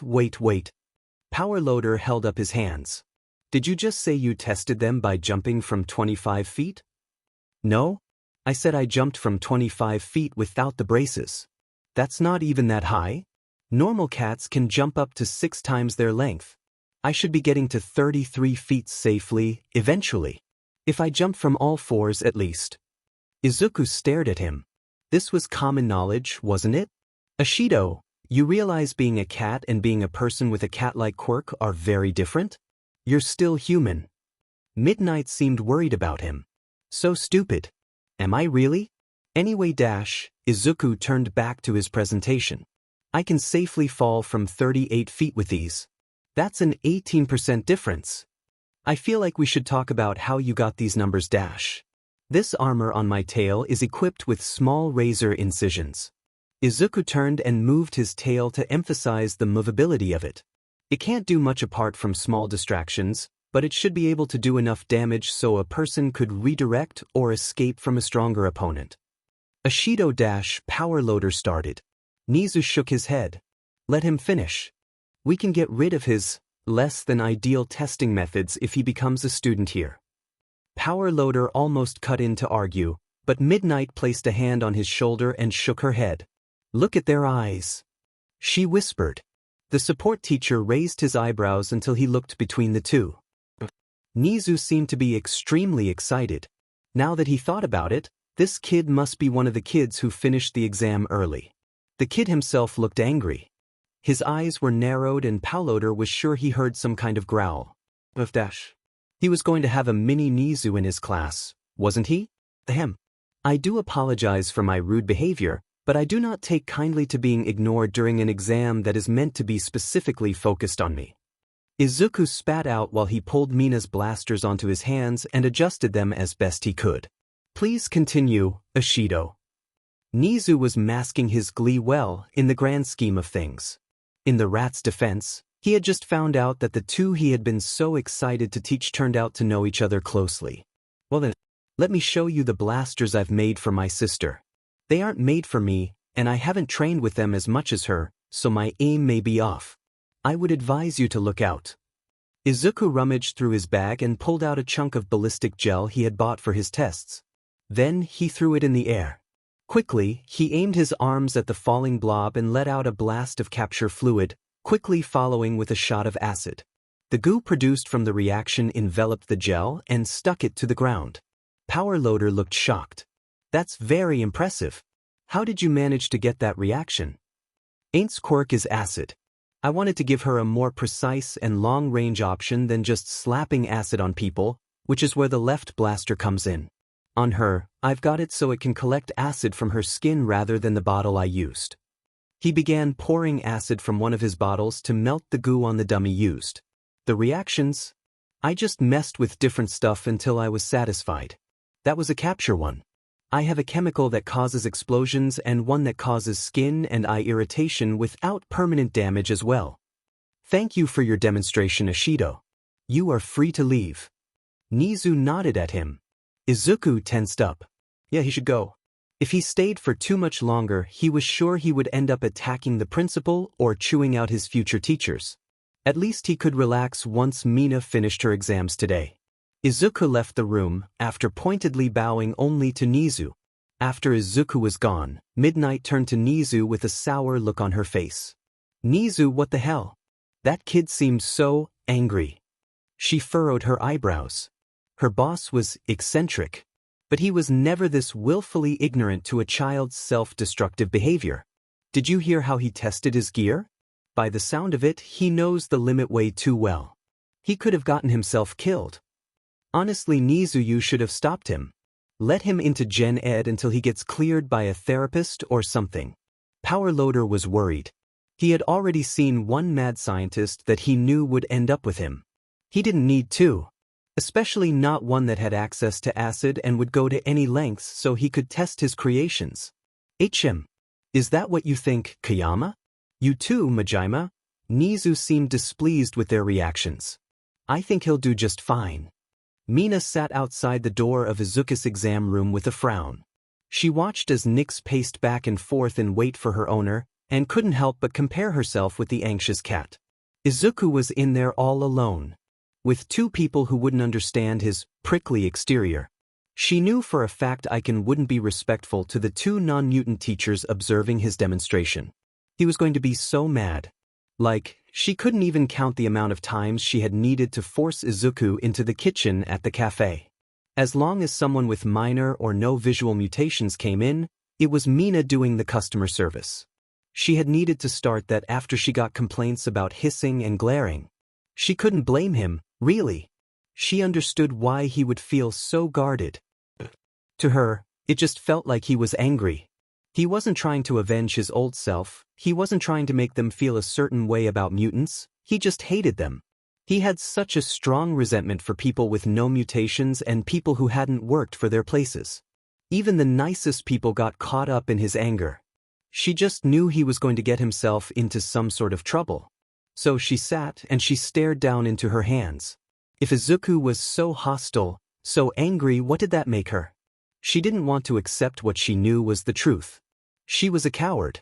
Had she been in that room, alone in front of two people with such regular quirks, she would be scared shitless. She would fall into her energetic and extroverted facade, she would laugh and spin, throw around her hands and cheer. And it would be so hard not to fall down crying. She wished she were like him. Maybe if she had that anger in her, she wouldn't need to hide every feeling she felt. She could have an outlet. She wouldn't be so stressed. She wouldn't still be so scared of them. Just as Mina began to tear up, Izuku threw open the door. Nyx mewed with delight and jumped up onto his shoulder, purring and rubbing her head against his cheek. She seemed unbothered by the whole "if someone even looks at me wrong I'll kill them" look that he was wearing. Mina, come on. We're going to your exam. Mina furrowed her eyebrows. She was right. She hated that she was right. She didn't bother to ask how his practical had gone. He didn't seem like he was in the mood for a conversation. She decided to ask him later, after she had finished her own exam. She tread closely behind him, actually grateful for his angry stance in the moment. He shot away any stolen glances or hushed whispers with a glare and a hiss in an instant. No one was looking at her. But they were looking at him. She could never get what she wanted just right, could she? Hey, Aiken. Mina placed a hand on his free shoulder and watched his fur stand on end. I won't let them look down on you. Izuku seemed to melt. His stance relaxed and he leaned back into Mina. If you promise. She smiled. I'll kick their butts, Aiken. She grinned and flexed an arm when he turned to her.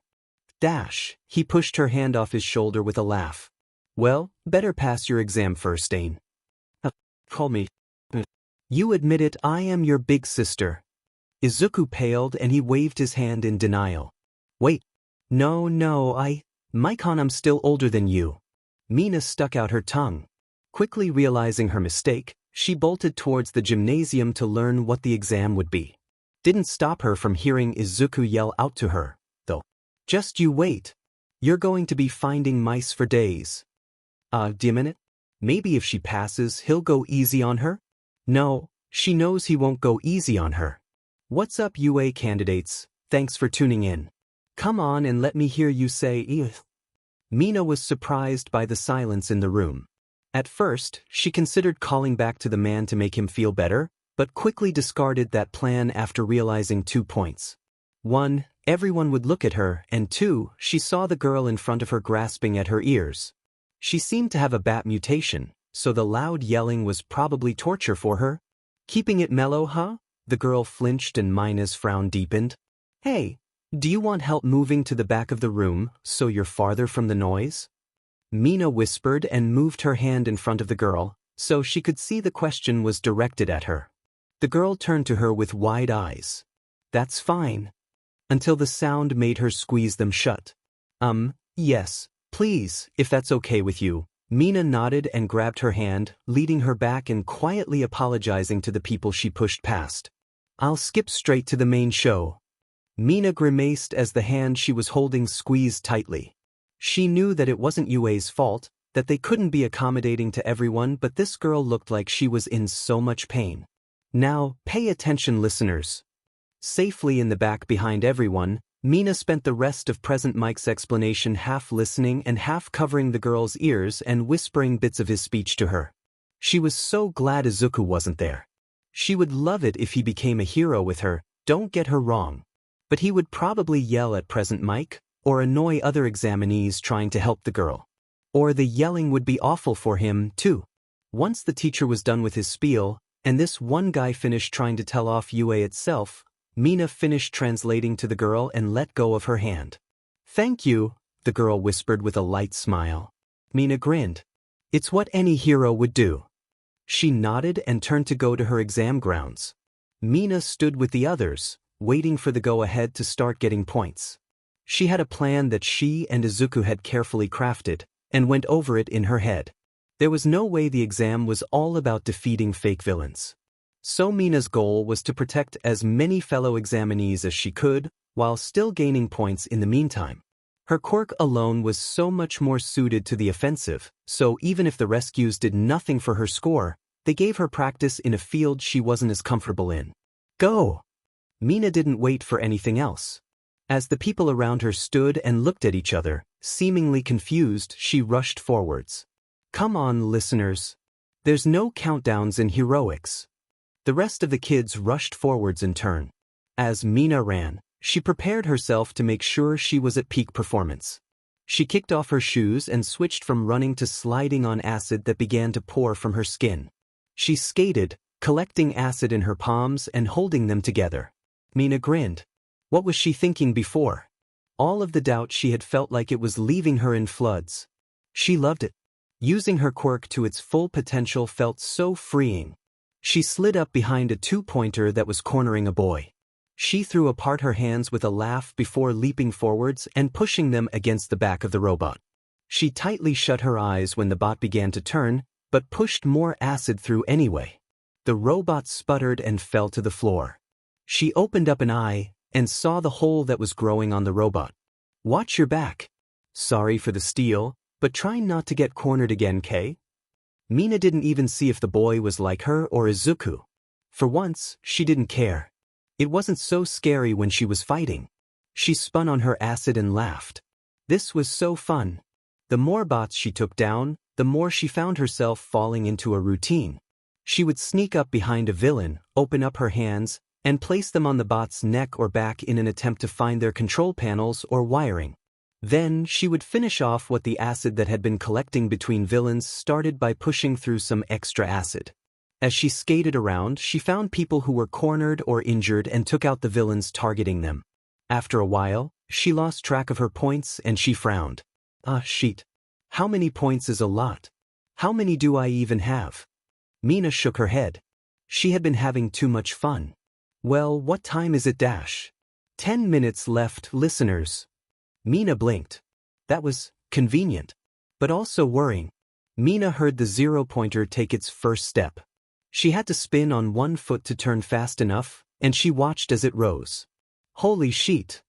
She heard a girl behind her take a step back, and suddenly she felt it again. She had to move. If she wasn't moving, wasn't fighting and getting points, she was just some freaky-looking alien with a villainous quirk, wasn't she? Mina decided right then and there what she was going to do. She already had at least 30 points, and from what she saw she was so sure that was enough, so there wasn't much risk, right? Mina skated at full speed towards the zero-pointer. There was sure to be examinees stuck in its path, or trapped in the debris it left behind. She could help them. When she got close enough, she saw a boy with spiky blonde hair trapped with a leg under a large piece of concrete. She moved closer and began to pour acid into her hands. "What the F are you even doing, huh?" The boy let explosions pop from his hands when Mina had begun to melt the rock. "No, please don't do that. My acid is explosive, so it would be bad if you dash." Another explosion went off close to her face. "I don't need your fucking help, you demon extra. Beat it." Mina's face fell.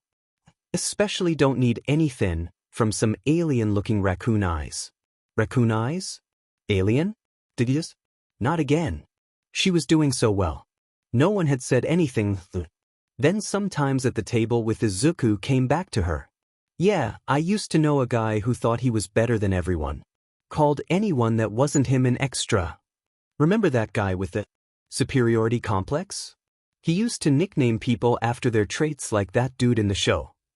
Explosions are such a useful quirk.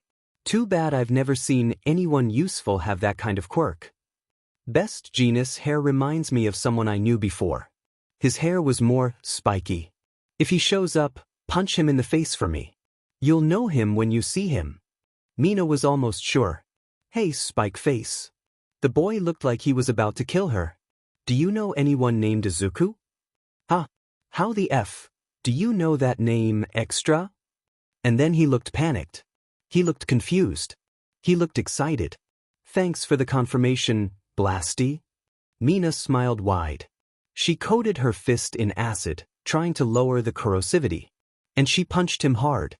Before he could react, she finished melting the stone on his leg and slid away as fast as she could. She was still trying to be a hero, of course. Ugh, that walking bomb took up way too much of her time. She had what, 5 minutes left? She tried to forget the encounter by helping out as many people as possible until the time ended. "Come on, let's get you to recovery, girl."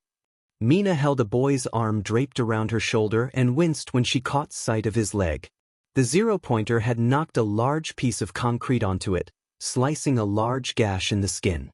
According to the boy, his quirk had to do with wind channeling through his legs, so after he had been cut he was basically done for. Mina led him in silence to the exit of their zone. They were told Recovery Girl would be waiting to help any injured examinees, so she hoped she wouldn't need to stay with the boy for long.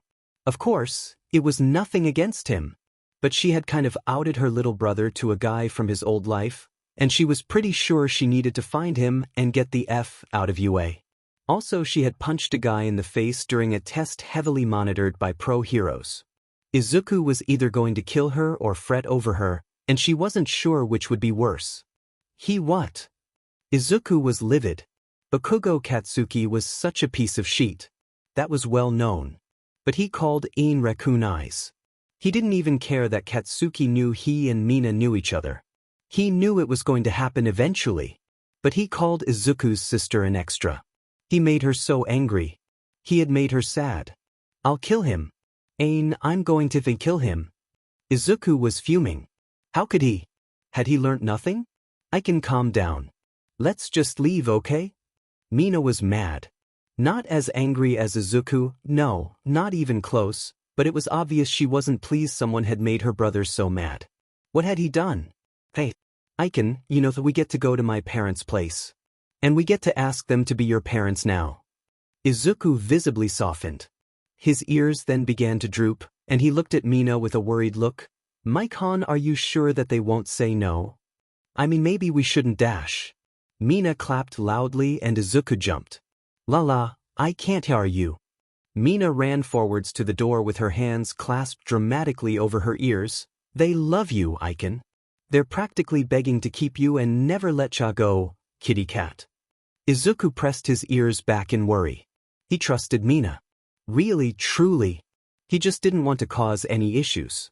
Inko was surely still looking for him, and he didn't want to know just how she'd react. "Mina." "Hello." Mina's mother, Ashido Yuko, ran to meet them at the door. "Oh, Izuku. It's so lovely to see you. Come in, we got your text." Izuku's tail swished side to side, and he let himself be pulled along by the two. Mina and her mother looked similar, to a degree, but there were definitely a couple noticeable differences. For one, her skin. Where Mina was pink all over, and in turn could produce acid anywhere, her mother's skin was only pink from her elbows down and in patches on her legs. Mina had told him her mom's acid could only come from those patches and that all the rest of her skin wasn't acid-proof. That little mutation certainly helped to calm his mood, at least.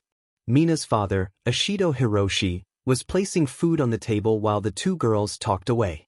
Mina excitedly recounted her time in the exam.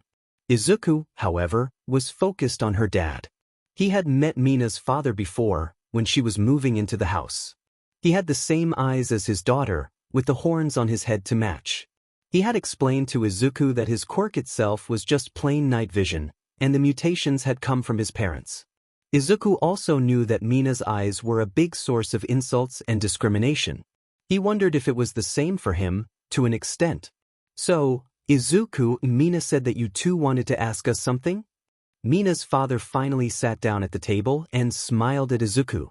Izuku felt rude, but he kept his eyes fixed on his bowl of katsudon. Demenit, Maikon, telling them his favorite food. Aiken, Mina frowned at him. You're going to make me ask for you, aren't you? Izuku hit her leg with his tail. She sighed. Mom, Dad, how do you feel about making my honorary brother my actual brother? Mina's father basically threw himself upwards and ran to a room off into the hallway. Izuku paled and almost began a string of apologies, but, Hun, do you think we could fit my desk in our room? The guest bedroom gets used pretty often, but my office doesn't need so much room. Mina's mother was beaming, mumbling under her breath, Oh, a son. I've always wanted a son. I wonder, maybe a loft bed, cats like high places, right? Oh, but I don't want to assume he would just because of his quirk. And that finished him. Izuku started bawling. Mina laughed and pulled him into a hug, as Izuku's ears pushed down on his head. Oh, Hun, come in here. Yuko called to her husband frantically. Oh. Once again the whole family was at the table, staring at Izuku. Izuku, Hiroshi set a hand on Izuku's shoulder. You were scared, weren't you? Izuku nodded. Yuko smiled at him with a sad look in her eyes. You know, we would have said yes no matter what. Mina's told us so much about you, and has already accepted you as family. Of course we'll do the same. Izuku tried. He really did. He wiped his tears, he shook his head and lifted his ears, but as soon as he looked up, he was met with the most loving looks from his new family and the tears just kept coming. About 3 weeks later, Naomasa was having a shitty day. It got worse when the woman who had been pestering him for the last couple of months. It was always the same with her. Miss, I get it, but once again he's legally independent. Naomasa was sifting through his file for the boy for what had to have been the 100th time, and stared at the new addition. He remembered someone saying that they had added something. He also remembered that they had tried to tell him what those new additions were. He had blown them off, too busy to deal with it. But he sure as hell hadn't expected those to be adoption and name change papers. Well, it meant one thing. This lady definitely had no rights over this kid anymore. Finally. Well, miss, I'll have to ask you to leave. He straightened his papers and looked the seething woman in the eyes. Excuse me? You've done nothing. Nothing. Why won't you just help me find my son? He felt bad for the kid. Like really bad. But this woman was getting in the way of him solving actual cases. I'm sorry, but Midoriya Izuku no longer exists. Now, get out of here, and please don't come back without an actual emergency. Well, maybe she'd leave him alone. He held out hope for the kid and his family once she found her way to them. Inko had been so worried. For months, she had been so upset. She searched and searched, had so many people helping her, scoured her son's room for clues. The note he left just couldn't be real. He was hers. Someone had to have made him write it. It wasn't real. The police were useless. They didn't help her at all, said her baby wasn't hers, that she had no right, and look where that got him. Gone. Her poor baby, her only son gone. And so she cried and cried. She went to Mitsuki in her tears and sobbed. She didn't even realize Katsuki was standing in the hallway, listening to her woes with wide eyes. She did, however, hear his door slam shut and the explosions that followed. Katsuki felt like he was going to scream. His pillows suffered, scorch marks and sizzling embers being doused with water soon after they appeared. He knew he was being loud. He knew he wasn't meant to hear that. But none of it mattered anymore. Izuku was dead. He never got to see Izuku realize his mistakes. The last memory of his Izuku was what? A stupid pen and a sneer? Katsuki hated it. Izuku was supposed to figure out why he was wrong. He was supposed to come back to Katsuki, groveling and praising him like when they were little. He was supposed to be Katsuki's biggest fan. But how the F could he do that if he was already dead? Katsuki could still remember all the times they would sit and play heroes. Is that what this was all about? Izuku had left to play hero all on his own and wound up dead. Just like Katsuki had known would happen. Katsuki? Masaru knocked on his door. How was he supposed to be set off when his dad was there? Katsuki, I know you're upset. Listen, if you need some time alone, that's okay. But if you want, I'll get you some sessions scheduled with a therapist to talk about him. Come see me when you're ready. Katsuki frowned deeper than he already was. This was not a good day. Izuku tugged on his mask. It clung tight to his face, helping to keep his features hidden, but was it uncomfortable? His ears twitched in annoyance at the feeling, and decided he'd need to make something better later. For now, he had a mission. What kind of? Mina was talking to her. She was talking to their mom about taking over the cafe. Apparently she had been a housewife her whole life, and now that Mina was out of the house, taking care of the cafe would be just a lovely pastime. Izuku needed some kind of distraction from thinking about his UA results. Nix wasn't helping much when he was at home, just meowing and begging for treats and food after sleeping through the most nerve-wracking conversation of his life, and he wasn't exactly the best person to have around customers at the cafe. He was getting worse at his act, the less he had to put it on, so interacting with emitter types was a struggle. What better distraction than finally taking up vigilantism, just like he'd said. He had taken precautions to hide his identity, while still showing off his quirk. The mask was paired with yellow contacts, and a large cloak covered him completely. Holes for his ears had been cut to let him hear better, and the inside was full of pockets and slots for small weapons and projectiles. For this trip, he had stocked up on bottles of Mina's acid. Not any of the chemicals, of course. He didn't want to connect himself to Mina, and not in throwable bottles, but they would be helpful to melt himself out of a pinch nonetheless. Other than those and a few rolls of bandages, Izuku's pockets were empty. Izuku crouched down low on the edge of the roof, before jumping forwards onto the next. He had decided that he might as well use this time to help train his quirk up. Izuku hopped from building to building, increasing how far he jumped each time, until he saw something happening below. A girl was staggering through the alley, clearly out of it. Izuku normally would have left it, but when he looked a bit more, he could make out a man lurking in the shadows, following the woman around. Izuku almost scowled at the thought of speaking to her. No visible mutations, a schoolgirl outfit, probably an emitter. He shook his head and tried to get rid of his bias. If he saved people just based on how they looked, he would be just as bad as everyone else. With a sigh, Izuku stood and jumped from the roof. He landed in a crouch once more, noting the slight sting. Might have been a bit far, gotta practice that. Cats were stealthy hunters. Izuku would like to think he reflected that. He stalked behind the man, watching and waiting. There was a chance nothing would go wrong, and he could walk away from this without speaking to either party. And then the man lunged for the girl. Izuku acted fast, flexing his hands and praying his quirk would help him out with this. His nails were naturally sharper and stronger than most people's, so Izuku swiped at the man's neck. Instinctively, the man reached up to grab at the wound. Before he could fully react, however, his legs were swept out by a kick. What the F dash? The girl turned around when he yelled out, and Izuku was surprised. Her expression was deadly. Her eyes were wide, bright yellow and seemed to glow. Somehow, this made Izuku feel more at ease. Quickly, he pulled out one of the bandage rolls he stashed in his cloak and tied the man's arms, as well as wrapping some around his mouth. Of course, he struggled, and Izuku made a split-second decision. What? Cat got your tongue, mister? A new persona? Something to let him forget about who he was, for a bit. Would help separate Izuku from whoever he was as a vigilante. The girl staggered towards Izuku, and he stared at her in return. Hopefully his years of analysis could help him.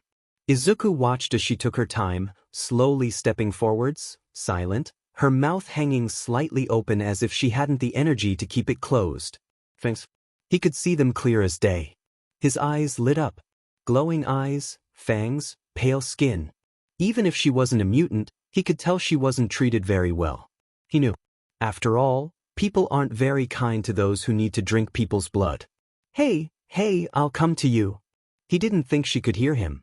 He didn't really mind, so he just took a couple steps to her and held out his arm. She stared at him a bit more and leapt forwards. Izuku and Toga sat up on the roof of an old apartment building. Toga kicked her legs and hummed in happiness as she liked Izuku's blood off of her fingers. Thank you, thank you, thank you. She practically yelled, looking at Izuku with wide eyes. I don't know what would have happened if I didn't get that blood. I probably would have attacked someone who wasn't cute at all. Izuku raised an eyebrow. Or I would have died from starvation. Izuku laughed a little bit. So, Toga-chan, what are you doing for the rest of the night?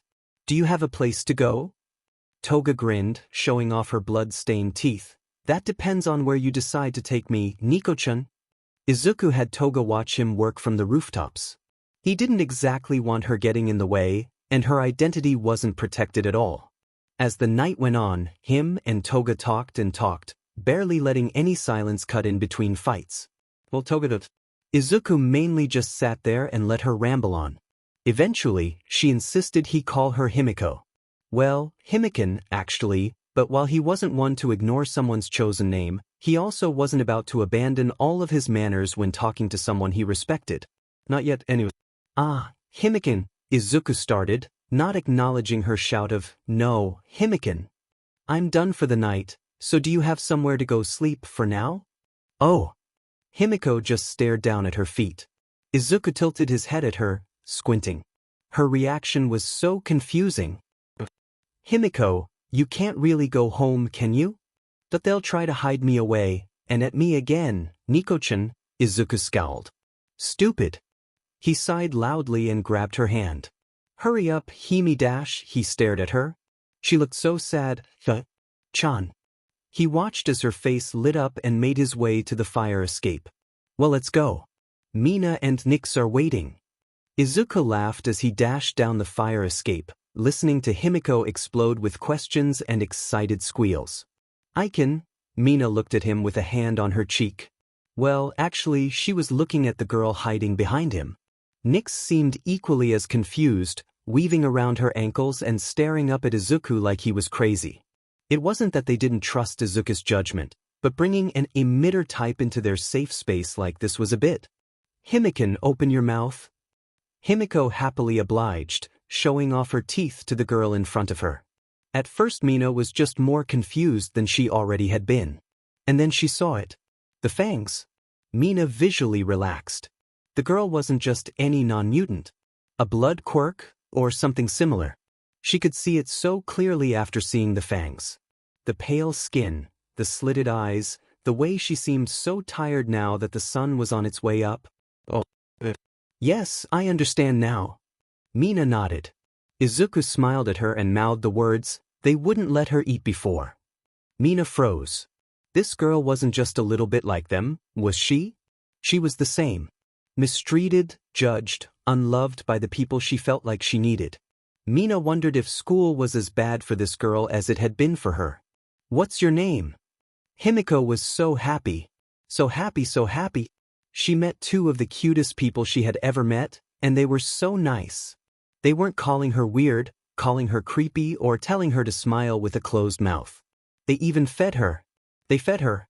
These people didn't let her starve. They accepted her. They let her call them by fun nicknames, like Nico-chan, and Mike-han, or Aiken. They even called her Himiken, just like she wanted. It was so cute, so wonderful. They gave her a room for herself, one of the 3 that were there. Only 3, and they gave one to her. They just met her and they know her quirk, And they still trust her like this? Himiko made a decision. She would never betray the trust of these two. How could she? Himiko was laying out the sleeping bag she had been given on the ground, and noticed a small silhouette in the doorframe. Oh, hello Chibi-chan.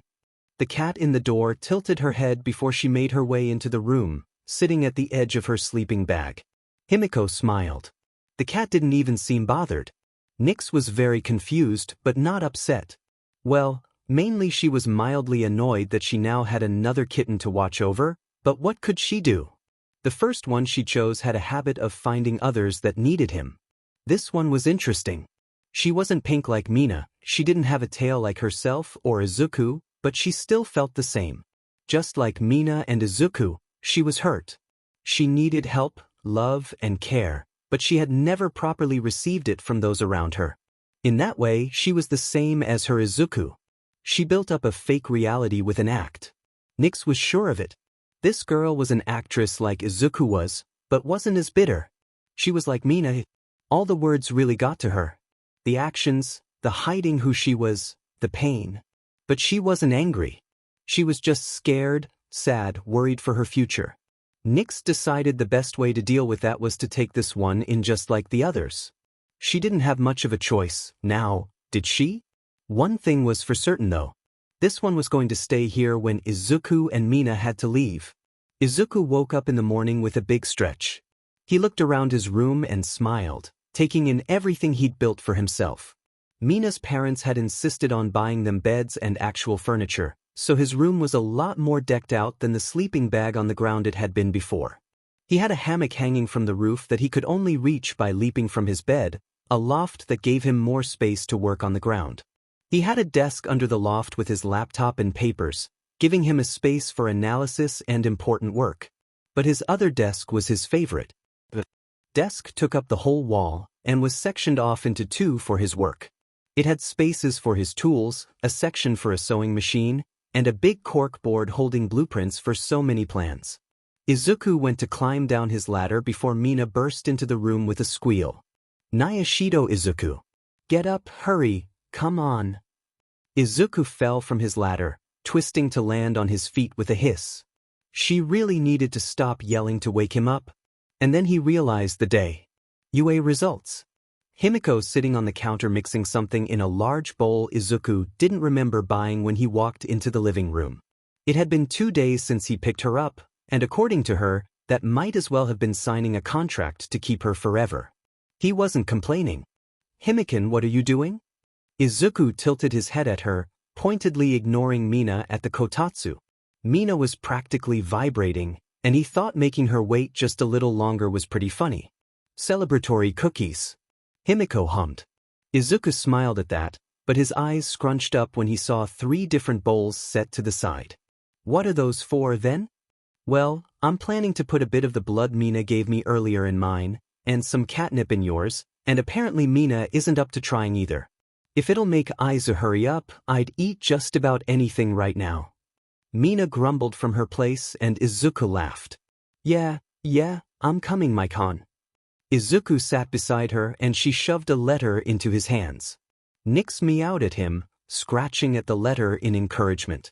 Both of you are impatient as sheet. Mine's heavy. What the hell is in here? Mina handed him her own letter to show him what she meant. There was a circular piece in her letter, and Izuku narrowed his eyes at it. He checked the letter over 4 times before handing it back. It was definitely an official letter from UA, as everything from the seal to the address to the type of envelope matched what he knew about UA's practices, but really, did it need to be so suspicious? Okay, are you ready? Himiko leapt over the back of the couch at Mina's words. The cookies were in the oven, special ingredients all added in, and she was ready to watch her friends open their letters. 1, 2, started Himiko. Both Mina and Izuku ripped open their letters, whispering one in unison. Izuku pulled out a handwritten letter on tea-stained paper. A circular device fell from Mina's and made a thud as it hit against the kotatsu. Izuku set his own letter to the side when a hologram materialized from Mina's letter. I am here as a projection. The booming voice of All Might filled the apartment, and the three teenagers looked at it with their eyebrows knitted together. Not that any of them had anything against All Might personally, but, well, non-mutants and people with heroic quirks tended to rub them the wrong way. "I've come to this city to teach it you," Hologram Mike continued. "You've passed the written exam with flying colors. Not only that, but you showed yourself to be incredibly heroic. Your outstanding score of 50 villain points alone would have been enough, but you showed such heroism with your actions in saving your fellow examinees and scored 40 rescue points." Mina squealed. She knew it. But 90 points? That was way too many. She couldn't believe it. Unfortunately, 10 of said rescue points were deducted from your overall score. Mina paled. She hadn't told Izuku what she did. "You showed heroism in attempting to rescue a trapped examinee while he was being violent, but it was decided to take away those points due to your reaction to him." Izuku stared at her with a confused look. Himiko beamed, seeming to think this was incredibly entertaining, and Nyx? Well, Nyx knew exactly what happened and was very proud of Mina. "That being said, you were still the top scorer of this year's first-year candidates. Welcome, Ashido Mina, to your hero academia." Mina felt like crying. She got in. She got in with the highest score in the exam. She looked down at her letter and saw all of the paperwork that had been included in her letter. They'd look over it later, right now. "Mike-han, what the hell did you do to get points deducted?" Izuku was grinning. Apparently her getting 10 points deducted while still being first was very amusing. Mina mumbled. "What?" Himiko asked. "I kind of, well, punched a stupid blonde in the face?" She squeaked. "Stupid, blonde." Izuku's eyes went wide. "Spiky hair? Explosive? Superiority complex mixed with an inferiority complex." Mina hummed. "You punched No, you punched Katsuki in the face?" Izuku was grinning now. Mina sighed deeply in relief. "Oh thank F-, I was worried I had the wrong blonde." Izuku laughed, and Himiko clapped her hands. She had no idea what was happening, but boy was it entertaining. "Now, read yours." Himiko was bouncing in place. She had never been very interested in hero school, but if her friends were, she was going to support them all the way. Izuku nodded and cleared his throat, preparing for a dramatic reading. "Hello, Ashido Izuku. It is with our pleasure to inform you that you have passed. We were very impressed with your scores. You had the highest mark on your written exam, and I myself was very interested. You have scored highly on your practical as well. So, we would like to invite you to attend UA as a member of Class 1H this year. Welcome, Ashido Izuku, to your support academia." Everyone was silent. And then it broke. "I think we're amazing." Mina cheered, hugging him tightly. Himiko was laughing and hugging Nyx as Izuku and Mina cried tears of joy together. They both got in, with the highest scores that year in the practical and written exams. One thing was for sure. They were ready for UA, and no one was going to slow them down. Idru was very, very confused. He had run into Ashido at the entrance exams. That was awesome for her. After those girls had done such a horrible thing, she still wanted to be a hero. But she didn't look very happy to see him. She looked almost afraid. It really confused him. He thought Ashido especially would be glad to see a familiar face. But no. And she ran from him so quickly. Idru frowned at the mirror. Why did she run? Why did she look so scared? He didn't think that he had done anything too upsetting to her in middle school, but here he was racking his brain, trying to. Idru wondered if that was it. He really hoped not. If it was, well, he'd just have to make it better in the future when he got into UA. He would be able to make it better, right? Mina's first year in middle school, during lunch. Mina was sitting in the courtyard eating her lunch, across from a couple girls from the year above her. It would have been fine if she didn't think she was safe in school. If she just listened to her mother and father's teachings and applied them to school the way she did on the street, she would have never gone through what she did. But no, Mina was too focused on making friends to remember where she was safe. Alone. She was safe by herself, safe with her parents. Safe with people who were like her, people who knew the rules. Not people like them. But no, Mina was not thinking that day. Holding her bag to her chest, Mina walked towards the two girls chatting away happily and cleared her throat. Hello. I was just wondering if maybe we could eat lunch together? I really like your bag. Mina pointed to the Sailor Moon charm on the taller girl's bag. The two stared at her, like she was from some foreign planet. You want to sit with us? The shorter one giggled and whispered to her friend, You know what? Yeah, sure, come sit with us. What was your name again? Ashido, right? Mina felt like something was wrong. But she couldn't help herself. Friends. She was making friends, just like she'd wanted for so long. Mina found her heart pounding the more she talked to the taller of the two she had reached out to. And she couldn't tell if it was just her imagination, but it seemed like Kirishima Seiki was just as happy to be talking to her, too. Idru watched from afar, as the girl he'd watched walk alone in the hallways talked to his cousin. He hoped she was making friends. She looked so lonely whenever he saw her. He hoped Seiki wasn't planning anything either. Present day. Mina stared at herself in the mirror, wondering if one day she could give up the act she put on around other people. If she could tell the world when she was scared once more, like she had tried to before her world came crashing down on her. You really, really don't deserve me, you know. You're lucky I don't run and hide like everyone else, so you should make sure you don't make me angry, okay? The voice of Seiki rang through her head, echoing like a bell hit in a hollow cavern. She could remember the way the girl had ruffled her hair, held her hand through the hallways, whispered in her ear. It was hard, sometimes, to remember all of that was fake. It was hard to remember that every time that she had held Mina's hand, she had rushed to the bathroom to scrub them clean while laughing with her friends. That every whisper back and forth had been broadcasted to school, spreading fast as wildfire. That every time Seiki did anything, it was with a purpose. Mina wondered if she would ever be able to trust someone in the same way she had trusted Seiki. She wondered if she could ever love someone again, the way she had loved Seiki. She shook her head. She knew that she could love again. Of course she could. She hadn't thought that she could love anybody the way she loved Izuku again either. She hadn't believed she could go outside without keeping her guard up at all times again. Nothing anyone said would have changed her mind. But now look at her. She could go outside without wondering who would be the next to sneer at her, to whisper, to scream, to run, anything. No, that wasn't what she thought about anymore. Now she wondered if any of the people she saw would be the next one Izuku pulled into her little family.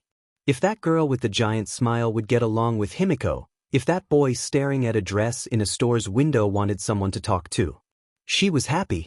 The only issue is those thoughts really only applied to people like her, Izuku, and Himiko. Outcasts, people that look different, people who feel wrong in their places.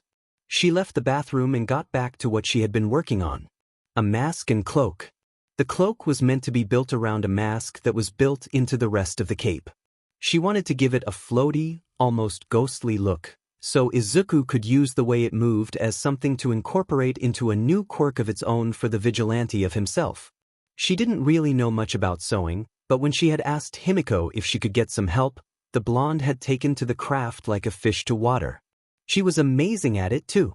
So quickly Mina's attempts to build Izuku a better mask became a joint effort, with Mina trying out shapes and sizing with cardboard models and making designs for Himiko to start building.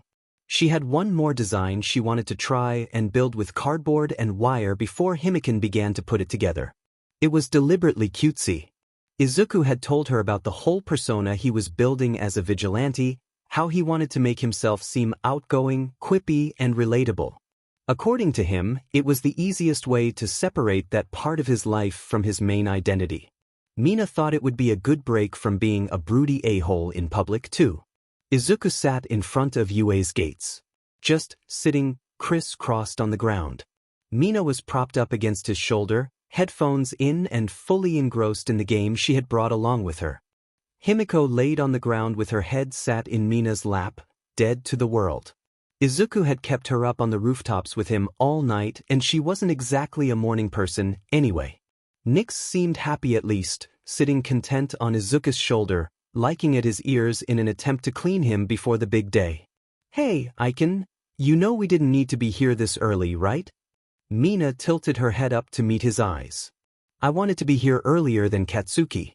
He won't be late, but the site said UA will be open early for the orientation, and he definitely won't be this early. Izuku sighed. He hated letting Katsuki run his life like that. It felt demeaning, like he had done nothing in the months he had been away. Nyx swatted at his cheek. She could tell he was thinking something that she wouldn't approve of. He hissed lightly. They swatted at each other until they were interrupted by a beep from the school gates. Izuku nudged Mina and nodded. He thought they could probably get inside now that the gates had made a noise. Mina shook Himiko awake and whispered to her. Izuku didn't think he would have heard if it wasn't for his quirk. Himiko, wake up. Can you get home all right? Or do you want us to call our mom to give you a ride? Himiko shook her head. I can get home all right, Mina. Don't call Yuko-san so early in the morning. The blonde grinned and elbowed Izuku as she sat up. I'll use the rooftop path our stray here showed me. I'll be safe. Izuku hissed, not strongly but definitely out of annoyance, and Himiko giggled. See, Nico-kun. Maikon, bye-bye. Mina sighed when the girl ran off. Don't get yourself killed. Izuku's ears pinned back and he hissed again. Nyx meowed quietly and headbutt him. He was definitely on edge this morning. He just knew Katsuki got in. He knew he couldn't keep up his separate life for much longer before it mixed with the one he had before. Mina would meet Katsuki his Inko-san? Midoriya-san. Midoriya-san would find him and try to take him back. He knew she couldn't, that she had no right to him anymore, but he didn't think he could handle it. He knew he wanted to stay with Yuko-san and Hiroshi-san. Mom and Dad? Izuku felt his heartbeat. Mom and Dad. A mom that cared about him as a person, as a living child instead of a possession. A dad. He had a dad, one that stayed and loved him. He had parents, and he didn't need to be scared anymore. He felt a lot better after that. Mina poked at his shoulder. We just gonna sit here forever, or are we going in? People are starting to get here. She pointed behind her with her thumb. Sure enough, Izuku saw other people in the UA uniform chatting between themselves as they walked up to the school. Izuku moved an arm in front of his chest to catch Nyx as she jumped down from his shoulder. She knew what was coming all right. Izuku took his free hand and grabbed Mina's arm. He then bolted forwards. Mina, don't let me get so caught up in my thoughts next time. Izuku squealed. Next time? Izuku, how many entrance ceremonies are you trying to attend? Izuku almost laughed. Almost. Izuku dropped Mina off at classroom 1A and told her to make sure she made a good first impression.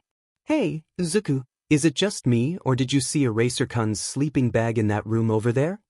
Izuku searched for his classroom. He set Nyx down so she could help him out, but Nyx looked up at him as if he was an idiot. Izuku deflated. What a helpful stray he had picked up, right? They walked around for a while as the halls filled with students. Nyx stayed close, almost tripping him multiple times as to not get lost. Izuku hissed at a boy who was staring at him and Nyx. What the hell was that kid doing? He was just standing still looking. Hey eyebags. Move along and leave me and my cat alone. Izuku spat out with his ears pinned back and his tail standing high, scooping up Nyx to hold her to his chest protectively. The purple-haired boy blushed bright red and seemed embarrassed. Izuku wasn't upset about embarrassing him, though, because he didn't take kindly to being stared at. Maybe he felt a little bad, because the boy seemed like he was staring more at Nyx, but nothing. Nope. He did not feel bad at all. Not at all. He didn't care that someone was stupid enough to stare at. Yeah, actually, he would probably stare if there was a random animal in an elite school following around some random kid too. Nyx looked at him like he was stupid. Yeah, I'm sorry. But maybe he should learn to mind his own FANG business. Izuku made a TSK noise and finally stopped in front of his classroom. The door was open, and a girl with pink hair seemed to be happily and chaotically exploring her bench.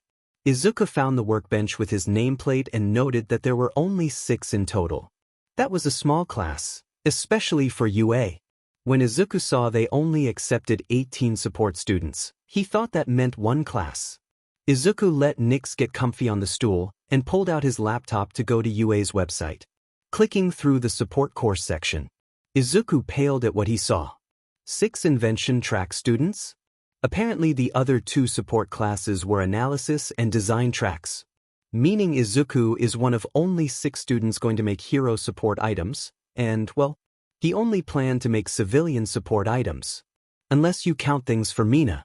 While he planned to make support items for her and possibly other mutants in the hero courses, if they were his friend, he didn't give a shit about most heroics anymore. So basically, he took up a spot at UA for nothing. What would his teachers say? Izuku gulped as the rest of his class filled the room, shooting him in Nick's looks. He was screwed.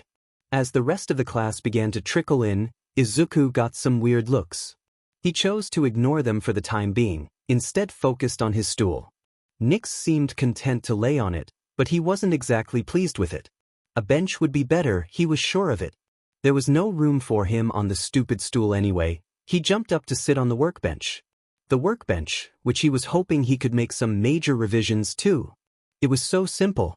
Not at all like his own beautiful, lovely, outstanding bench back home. Hey Greenie! Izuku felt his hair and fur stand up, and he bared his teeth with a hiss at the girl who had run up behind him, watching as Nix yelped and jumped up onto his lap. Why do you have a cat? Does she help with your babies? What about why dash? Izuku narrowed his eyes at her. Why does it matter to you? You're scaring her. Izuku kept his teeth showing, trying to be as intimidating as possible. Go away. Izuku almost felt like he should be less harsh, but he looked at the girl. She still stood with a stupid smile, seemingly unfazed by his own harsh words. His frown deepened. No physical mutations, apart from her pupils looking like crosshairs and pink hair. He should find out her quirk soon, at introductions, if they do that at UA in the same way they do at other schools. Izuku hissed at the girl again, and she just grinned wider. Go away. Izuku turned his head and looked back towards the front of the room, hoping that would make her leave. It didn't. Until Power Loader finally came into the room, the pink-haired girl spent her time flitting between him and the other 4 students. She was dead set interrogating them about their babies, and their methods, about their motives, and about what they wanted to do with their inventions in the future. When she was asked her name by a dark-haired girl who she had been bothering, the girl announced something about Hatsum Industries and continued her loud ranting. Well, she didn't really stop when their teacher arrived. Power Loader had to basically yell over her to get her to stop bouncing around and sit down. After they cleared his throat and kept a keen eye on her. Izuku noted with much displeasure that the only time the teacher's eyes left her, they focused on him. Just lovely. Well, now that we are all settled, I thought we would start up with some introductions before we head to the orientation assembly. Any volunteers to go Phi Dash? The pink-haired girl once again leapt out of her seat, rushing from her seat behind Izuku and Nix to stand up next to the teacher. Hello. My name is Hatsum Mei, future CEO and founder of Hatsum Industries. I'm sure we'll all get along great. My quirk is called Zoom, and lets me zoom in on things I can see. If I try hard enough, I can see things up to 5 kilometers away. Loud but quick and to the point. Izuku was impressed she hadn't. I'm so excited to be here. I'm going to make so many babies, and you could all be future employees of my industry.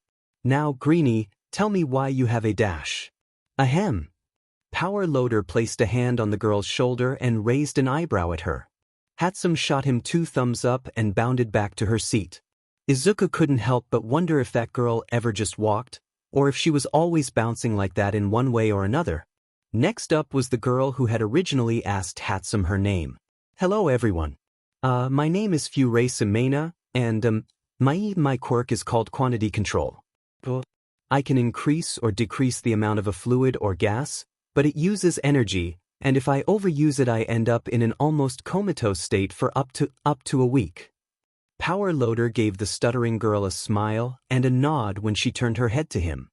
He mouthed the words, "And your inventions," before continuing his encouraging smile. Yeah, my inventions. I work mainly with things like engines, because I can use my quirk to give myself a basically infinite supply of oil and gas. Before Power Loader could encourage her to continue, she hurried to her seat. Izuku felt bad for her. It seemed like she was really shy, and even Izuku could acknowledge that what she did there was brave. Izuku paused. There were eyes on him all around the room, and he realized what had just happened. The two people behind him in his row had already gone, so Izuku gave a heavy sigh and allowed Nyx to hop up onto his shoulder as he stood. Izuku barely left his workbench, and just made sure he could see everybody pretty clearly. Hi. My name's Ishido Izuku, and my quirk's pretty obvious. If you couldn't tell, I'm a cat. This is Nyx. You can pet her if she lets you, but stay the hell away from me while you do. I plan to make civilian support items. With that simple explanation, he sat back down. What? Did anyone really expect more than that? Power Loader seemed to.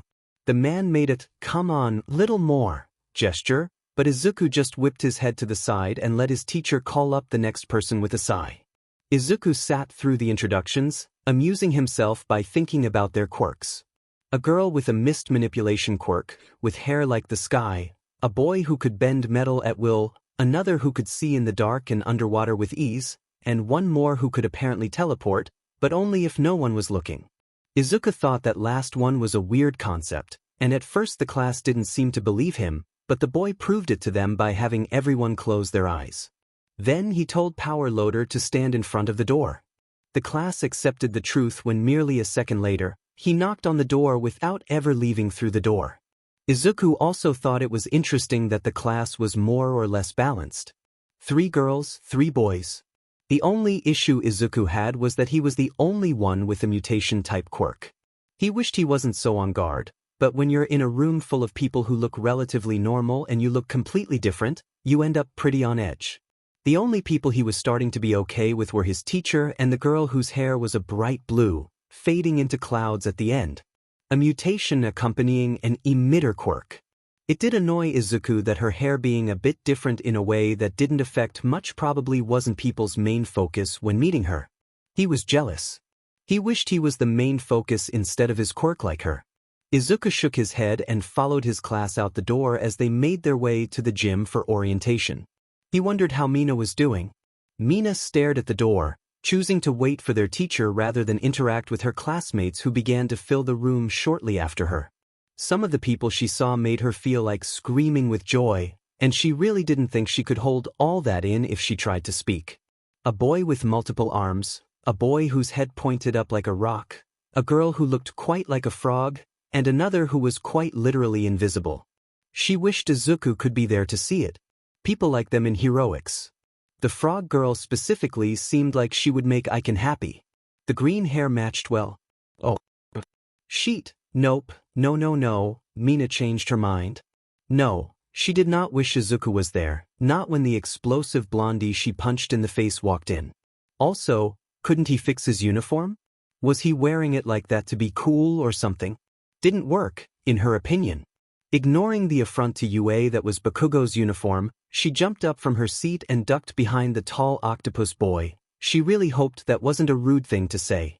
She would probably ask him later, and looked up at him with a finger to her lips, making a sound as quietly yet frantically as she could. The boy nodded and moved to hide her better. Unfortunately, her success in hiding was short-lived. Which, in hindsight, probably wouldn't have lasted very long anyway. Mina went stiff as a board when Kirishima walked in and spotted her signature pink from behind her lovely cover. Ishido, you got in? That's so cool. Kirishima waved greatly and she cringed. A lovable boy, really, but God was he an idiot. Why are you hiding behind that dude? Mina sighed and stepped out from her hiding spot. Shooting the boy she hid behind a grateful look, she waved at the redhead. When he wasn't bringing up her traumatic past, he was easier to deal with. She felt kind of bad for thinking all the stuff she had about him before. Even if he was an idiot about to get her killed. Bakugo spotted her quickly and narrowed his eyes. You. Mina was a lot less confident than she had been when she punched him back in the entrance exams. How? The F? Do you know Izuku? Mina blinked. That was what he was asking? No yelling about getting punched, no calling her an extra, just asking about Aiken. Well, I'd hope I knew my own brother. Mina gave a lopsided grin. It was funny that he cared so much. He had no right to ask her that, and yet he was so confident. She decided she could mess with him. Your brother? Huh, that fucker didn't have a sister. Try again, raccoon eyes. He sneered and Mina caught explosions popping in his hands. Mina forced her eyes wide and raised her hands. Whoa, really? Oh my god, does that mean I punched the wrong person? I'm so sorry. I can't believe it, that's such a coincidence. Mina pressed her hands to her cheeks and feigned horror. My brother's name is Izuku, and when you knew it combined with your quirk, I was so sure you were this dude who was picking on him at our cafe. Bakugo's eyebrows are knitted together. What the F are you dash? Mina heard something at the door and rushed to her seat, throwing Octoboy another shushing motion, giving him a thumbs up when he nodded and sat down in his seat. Mina watched, eyebrows raised in amusement, as a yellow sleeping bag creeped its way into the classroom. She knew she had seen Aizawa-san. Aizawa-sensei? Anyway, she knew she had seen him the day of the entrance exams. Aizawa. Eraserhead. No. As her teacher. Mina paled. This school year was going to be even harder than she thought it would be, wouldn't it? Go somewhere else if you want to play at being friends. The muffled voice of the underground hero shook the classroom, and all the chattering in the room ceased quickly. Not quickly enough for Aizawa, it seemed.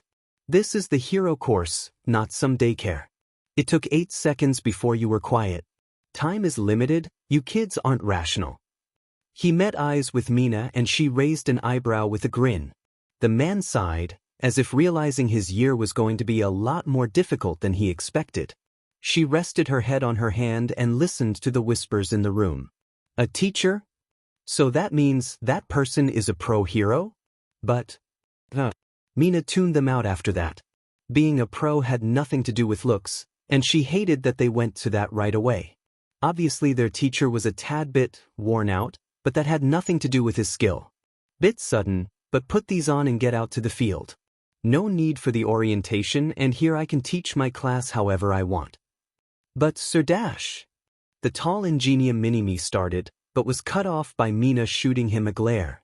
This was Yue. Did he think he'd get anywhere at all arguing with their literal hero teachers? Mina sighed. This was going to be a Luong year. Izuku's tail sways and his ears swivel. He taps his pen in boredom as Power Loader talks on and on about the lab rules. He should probably be listening, but, well, the room was pretty loud. His ears are sensitive, and he can hear every little sound. Furesu tapping her foot, the rustling of papers while the teleporter looks through his plans, Hatsum cracking her knuckles and impatiently mumbling. Izuku bites his lip. He can't fault her for being impatient, really. He's just as impatient. Yue's labs are sure to have much better technology than he has at home, and he's so ready to make Mina more tech. At the moment he doesn't have much plans for civilian items, so he'll get Mina all decked out first. Does everyone understand? Izuku's ears perk up when he hears Power Loader finish. His tail flicks and he nods. He hears the others agree, and reaches out to lazily pet Nyx under her chin. Power Loader nods. You can start checking out the tools you have at your workbenches. There's more here, but you'll have to specially request the material if you don't already have I-. And with that, the room is alive again. Hatsum squeals in delight as she looks at everything. Izuku himself can't help but hum in appreciation for the tools and supplies he has access to. I wonder if I can make Mina better bottles for her chemicals, he mumbles to himself. Or maybe, Izuku's tail sways as he looks everything over, happily checking out what he can use and trying to come up with plans for Mina's gear. After a bit of time, the bell rings and reluctantly, Izuku and his small group need to join up with the business class to start regular classes. They have English with present mic, it seems. The rest of the morning classes fly by, and Izuku finds himself in the cafeteria looking for Mina. He lights up when he sees her talking to a tall boy with multiple arms and a frog-like girl. Mina! He grins when he makes his way over to her. Nyx purrs and quickly jumps to her shoulder, causing the other two to look at her. They don't question why Izuku has a cat, however. How have your classes been? Is everyone being nice? He immediately starts to fret over her, looking her up and down as if expecting to find some sort of injury. I'm fine. She sighs, but it's light. It's obvious she expected this. This is Shoji and this is Azui Dash. The frog girl interrupts. Just call me Tsu. Izuku nods. He understands that, having gone by his given name for so long. Shoji waves with one of his many arms. It's nice to meet you. Izuku is so relieved. So relieved that Mina's not alone, and that it seems like he won't be either. Is this your brother that Bakugo-chan said he knew? When Tsu says that, all the relief crumbles. Bakugo's here. Bakugo knows that Izuku knows Mina. No, this isn't good. Mina cringes. Tsu, you could tell I was lying, couldn't you? Mina sighs when Tsu nods. Shoji shrugs as well. You weren't very convincing. Izuku pales, ears pinning back. He knows I'm here. Mina, he's going to tell her that I'm here. His voice is uncharacteristically quiet. He's not afraid of Bakugo himself, clearly, but afraid of what it might mean for him. Mina immediately puts a hand on his shoulder. Zuku, it'll be okay. She can't do anything anyway. Even Tsu nods. If you really don't want to speak to him, we'll make sure to keep him away. It's Dash. She's interrupted when Hatsum runs up and barrels into Izuku. Greenie, come sit with our class, come on. Hatsum bounces in place, excitedly. Izuku glares. Don't do that. He scolds, but surprises himself when it comes out softer than expected. Izuku sighs when he starts to realize Hatsum really has no ill intentions, and it's becoming a bit tedious to try and hate her. Doesn't mean he won't be a bit snarky, however. Fine. He grits out, turning to Mina with an apologetic expression. She, however, looks ecstatic. Aiken, you made friends. She beams at him, clearly surprised and happy. This is great. Go eat with them, we'll meet up again to go home. She encourages. Izuku realizes she won't be happy if he denies it, so he nods a bit and lets Hatsum drag Izuku off to a nearby table. Shoji watches Izuku leave and then looks over at Mina. You two are twins? He asks with an eyebrow raised. Mina laughs. Would you believe me if I said it's because we're fraternal? She grins. He's adopted. We count ourselves as twins, though. If anyone ever asks either of you what he looks like, say that we're basically identical. Makes it funnier. Tsu laughs as well now, letting out a little caro at the beginning. Ochako sits down at the table Class 1B had claimed for themselves. She's pretty happy to be able to sit with everyone and speak, but when she turns her head her eyes flicker over to Ishido, and her eyes widen. She recognizes her. That's one of the kids who runs the cafe her Oba-chan likes. Minoma catches her staring and scoffs. Uraraka, why are you staring at one of those Class 1A idiots? Kendo promptly hits him over the head. Ochako turns red. Staring? I'm not staring, She waves her hands around trying to explain herself, and doesn't notice as she starts to float. Kodai puts a hand on her arm. Uraraka-chan. Ochako gasps in realization and deactivates her quirk, falling back to her seat. Sorry. She mumbles, embarrassed. Kodai pats her arm lightly.